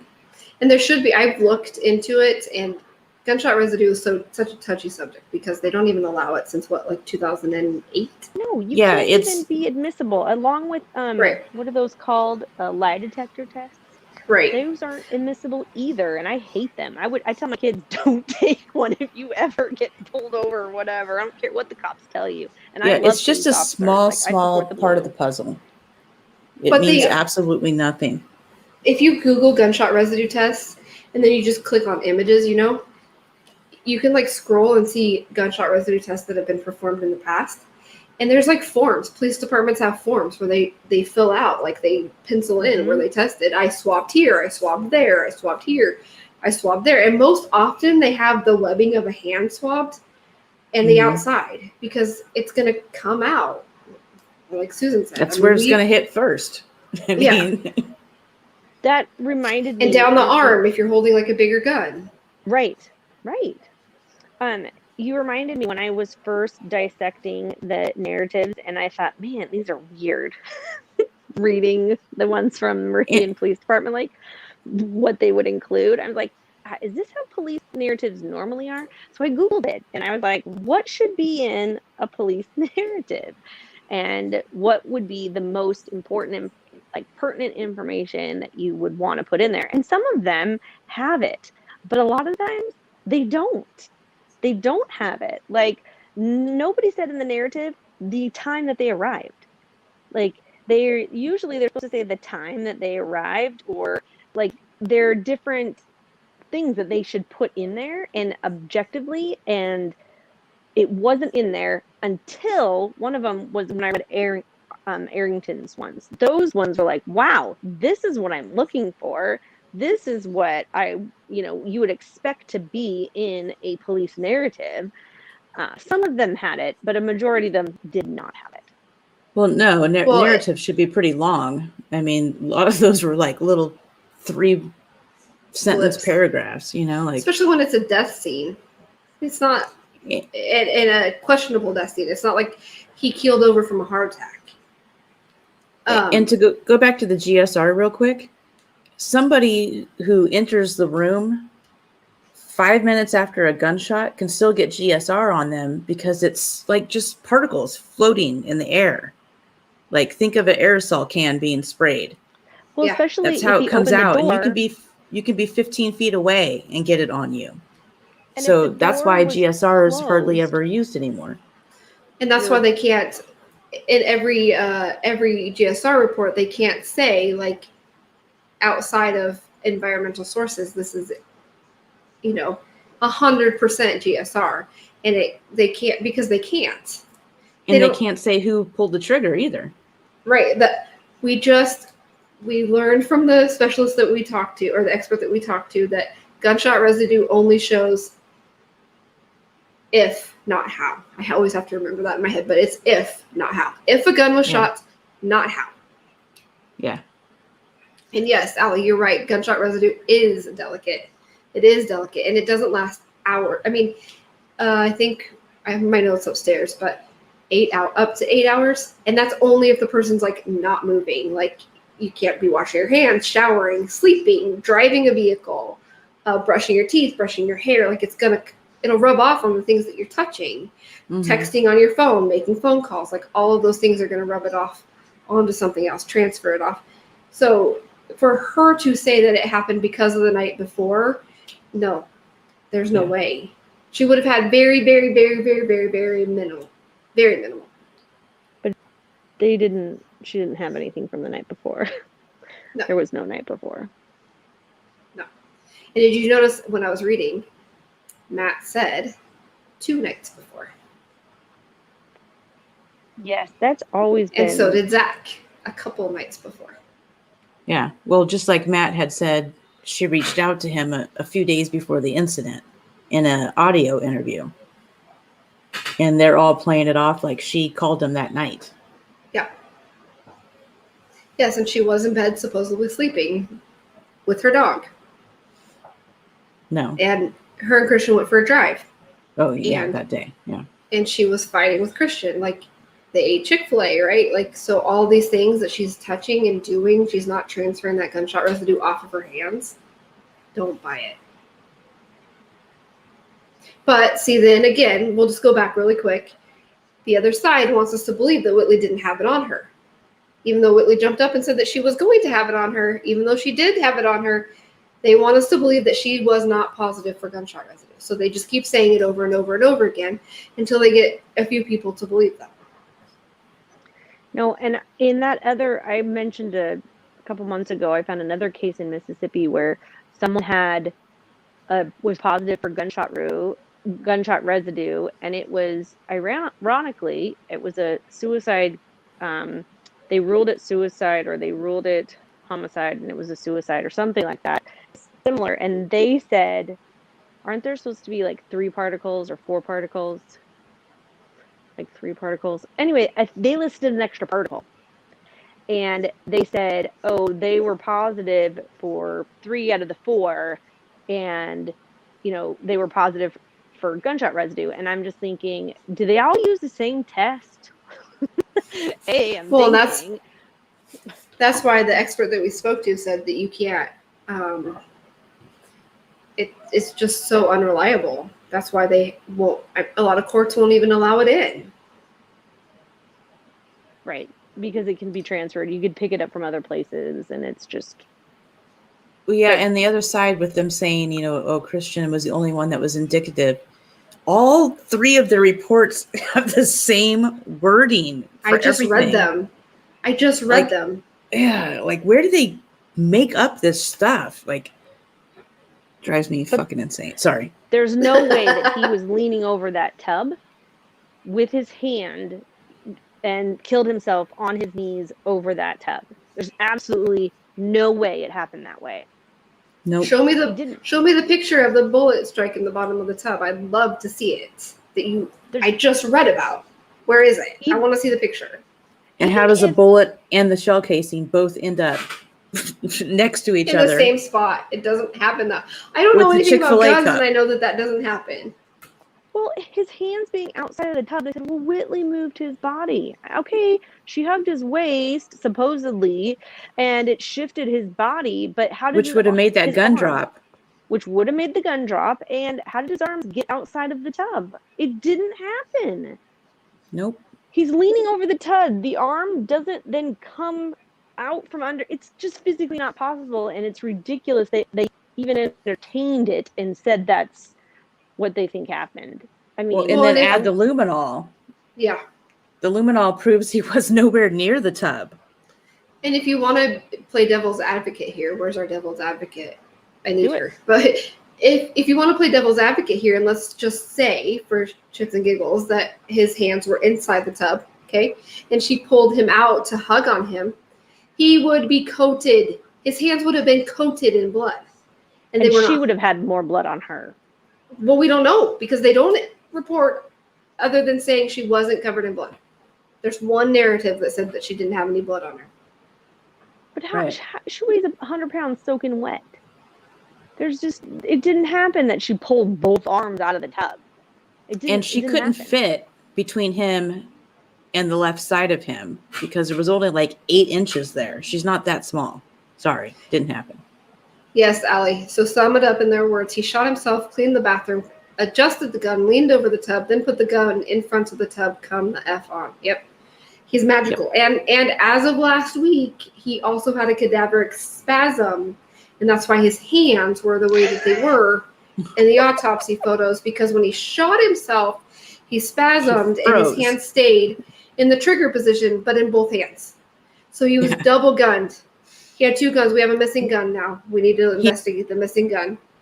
He froze in the position of pulling the trigger, but the gun somehow wiggled its way out of his hand where he was frozen. And lodged itself in between the tub and his thigh. In his left side, facing the wrong way. Decocked. And he put that Chick-fil-A cup there. So he also got up, went into the living room, grabbed the Chick-fil-A cup, and brought it back. Yeah. And nicely, neatly set it there. Right. Mm-hmm. Sure. And he drank, there was a beer in the bathroom that was his. Mm-hmm. But he had no alcohol in the system. Did you guys pick up on that the later interview when they went back to interview Whitley later? Yep. And she said I just want you to know that Dos Equis beer was Christian's. Why? Yeah. From when? Why did you need them to know that? Yeah. We'll get to that. Yeah. That's filling something in for later, right? Because what are you afraid of? It's like, you have in these murder cases where they kind of give themselves away because they give too much up. Well, she went back months later, or years probably. I don't remember the date exactly, but said that Dos Equis beer, specifically said Dos Equis beer, was Christian's. It's because somebody left that beer in there and said, oh crap, I left my beer in there. And so she was covering for that person by saying, hey, by the way, that beer was Christian's. That might have been a payback for someone else giving her the idea of covering by saying gun night happened the night before. Yeah. Well, someone mentioned in one of the videos or one of the lives or somewhere that the beer on the table, in the coffee table downstairs, they all had the lids still on them. Yeah. Oh, they all had what? The lids still on them? Well, they do have them on it. Like, I think most of them had the lids on it, but my husband does that. If he drinks a beer out of a bottle, he'll just stick the lid back on the top. Right. Well, there was definitely a party there. There was definitely a party there. That place was trashed. And multiple people commented on that. Not just one person saying, oh, it looks like there was a party here. There was 5 or 6 people that had said, or maybe I'm a little high, 3 or 4, I'll be on the lower end just to be safe, that have said that place was trashed. It was disgusting. It looked like a nightclub, except for the bathroom. Well, they said there was dog poop on the stairs. Like, I actually think that a lot of that happened that day. The dog poop, I believe, happened over time because, I've been over Whitley's phone records so much that I know she was gone from the apartment for several hours at a time, leaving the dog. But she wasn't really there enough to have a party, but a bunch of people panicking on what to do could have been chain smoking, drinking beer, trying to figure out what they're doing. So I think a lot of that stuff happened to that apartment that day. Well, and I think if there was dog poop on the stairs, I think Christian would have picked it up. Like somebody that's close to Christian told us the same thing. He would have came in immediately and started cleaning it up. Like the house, right? I think the dog poop had been there because, like I said, Whitley, she spent the night somewhere else twice during those 4 days that he was gone. And she was gone all day on the 25th, up at the dress place. So I think the dog poop was over several days, but I think the partying and the beer bottles and the cigarettes and all that, I think a lot of that happened that day.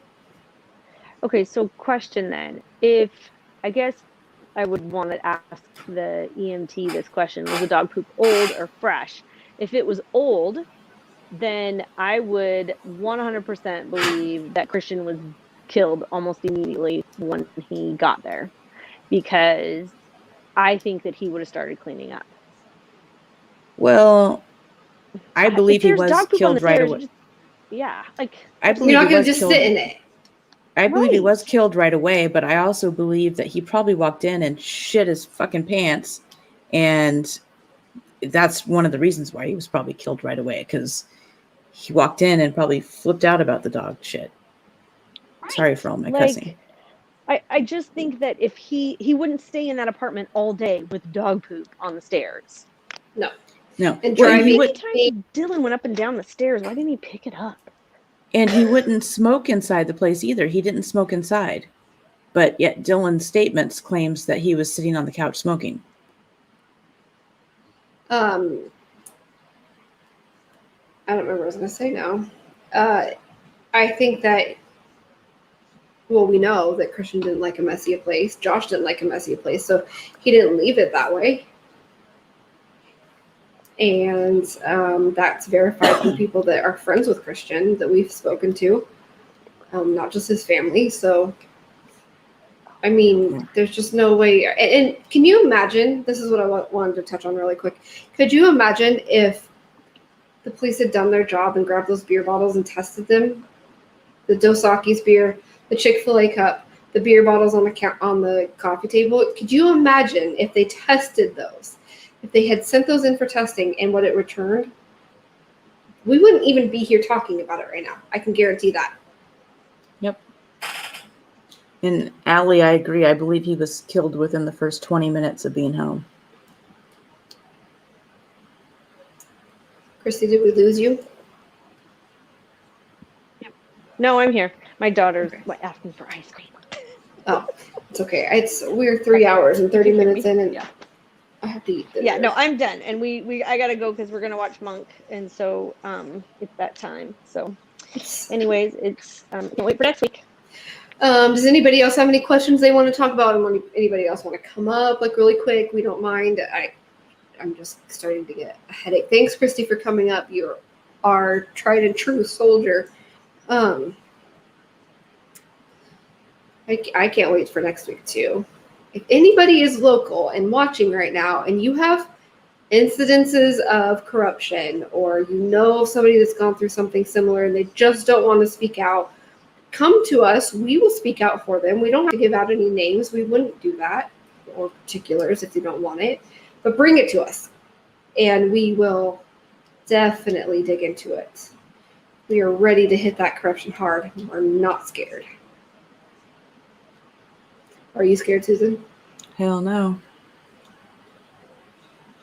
Definitely bring it to us. If you have some examples, if you live there and things have happened to you, we will dig deep. I agree, Angel. And you're a nurse, so you know better. Mm-hmm. Something that I didn't go over like too deeply because I just don't want. Anyways, last year was brutal from my family, and I watched 3 family members die. And I know what happens to the body through natural causes. Technically 4 family members. I know what happens to the body through natural causes when they die, and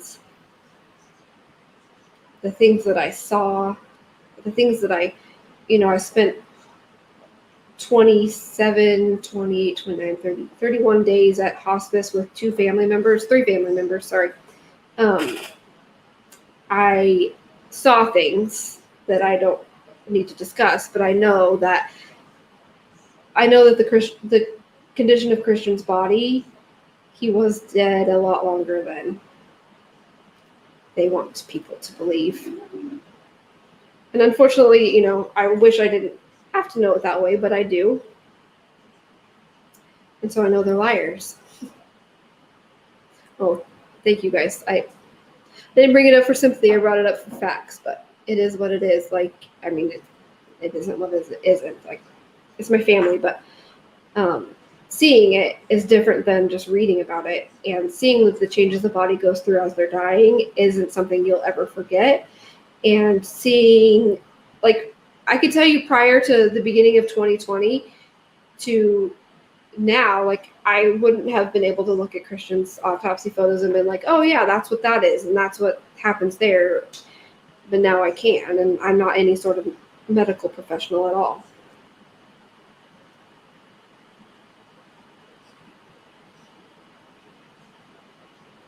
Susan and I argue. There's a photo of Christian's face, and there's spots, and she thinks that somebody hit him, and I think it's petechiae, and we go back and forth, and I'm like, it's petechiae. She's like, no, somebody hit him, and I'm like, no, it's petechiae. The fact that I even know what petechiae is makes me sad, but I do. Well, every picture I've seen of that, there's like a ton of them, like a ton of dots, and just to me, it's a pattern mark of those on his nose and below his nose. Well, petechiae grows over a period of time. It's not like it just all goes poof and it's there. So it's those photos that you're looking at on Google are deceiving when it comes to petechiae. Like, we didn't even know my mom had it as she was going through the passing stages until one day we were braiding her hair, and then I was like, what the? And there were spots, and then it slowly over like a week just started spreading. So, but. And then also one of the PIs, I believe, or someone who looked at the case said it wasn't that it was an injury. So Yeah, I don't know. I know. We'll never really know. We'll never know. They should have tested further. Mm-hmm. Yes. You guys, I have to say, Sleuthy by Proxy, thank you for bringing this up. So we were trying to figure out how we were going to present and keep the comments from not coming in, because we didn't want to sway the jurors in any way. And we know that you guys like to discuss as we're presenting, and it's totally fine. Like, we love that. We love to keep the chat going. We love the interaction that happens between everybody. And Susan and I were like, how are we going to do this? Like, can't turn chat off, turn it back on in the middle of the live. Like, we couldn't figure out how to do that. And so we were like, put a banner up, like, just have to remind people over and over again. And you guys, like, literally We're awesome. Like, yeah. I had to, like, give direction like one time, and then I saw a few times that it was in the chat, but that's it. And you guys were so respectful, and I am so, so, so happy that you guys are here with us every week. And I know that's a lot. We've covered the same thing multiple times, and you guys just keep coming back, and we love you guys so much. We're so happy, like, the way that this is going, and I can't believe we're 3 hours and 37 minutes in, but yeah, like, it was so awesome. Oh, my AirPods are even dying. That's how, okay. So next week is Corruption and Meridian, and all the players. The key players. Probably should have done that in the beginning, but it's kind of fun doing it this way. Like, we don't have any set, like, there's no rules to our lives. We do what we want. We aren't trying to impress anybody out here. We're not trying to get onto 48 hours as investigative journalists. I mean, it would be fun, but that's not our point. Our point is to bring light to Christian's case and make more people understand exactly what we see. Yeah. And why we see it. And read facts from the case file. Facts. And we'll see you guys next week. And we love you all, and we appreciate all of our mods, and happy Sunday night. Have a good week, and I don't think there's anything that we need to put in the case or in the group this week, but if anybody has any questions, feel free to reach out or comment in the group. Okie dokie. Yep. Thank you, guys. Have a good night. Bye. Bye.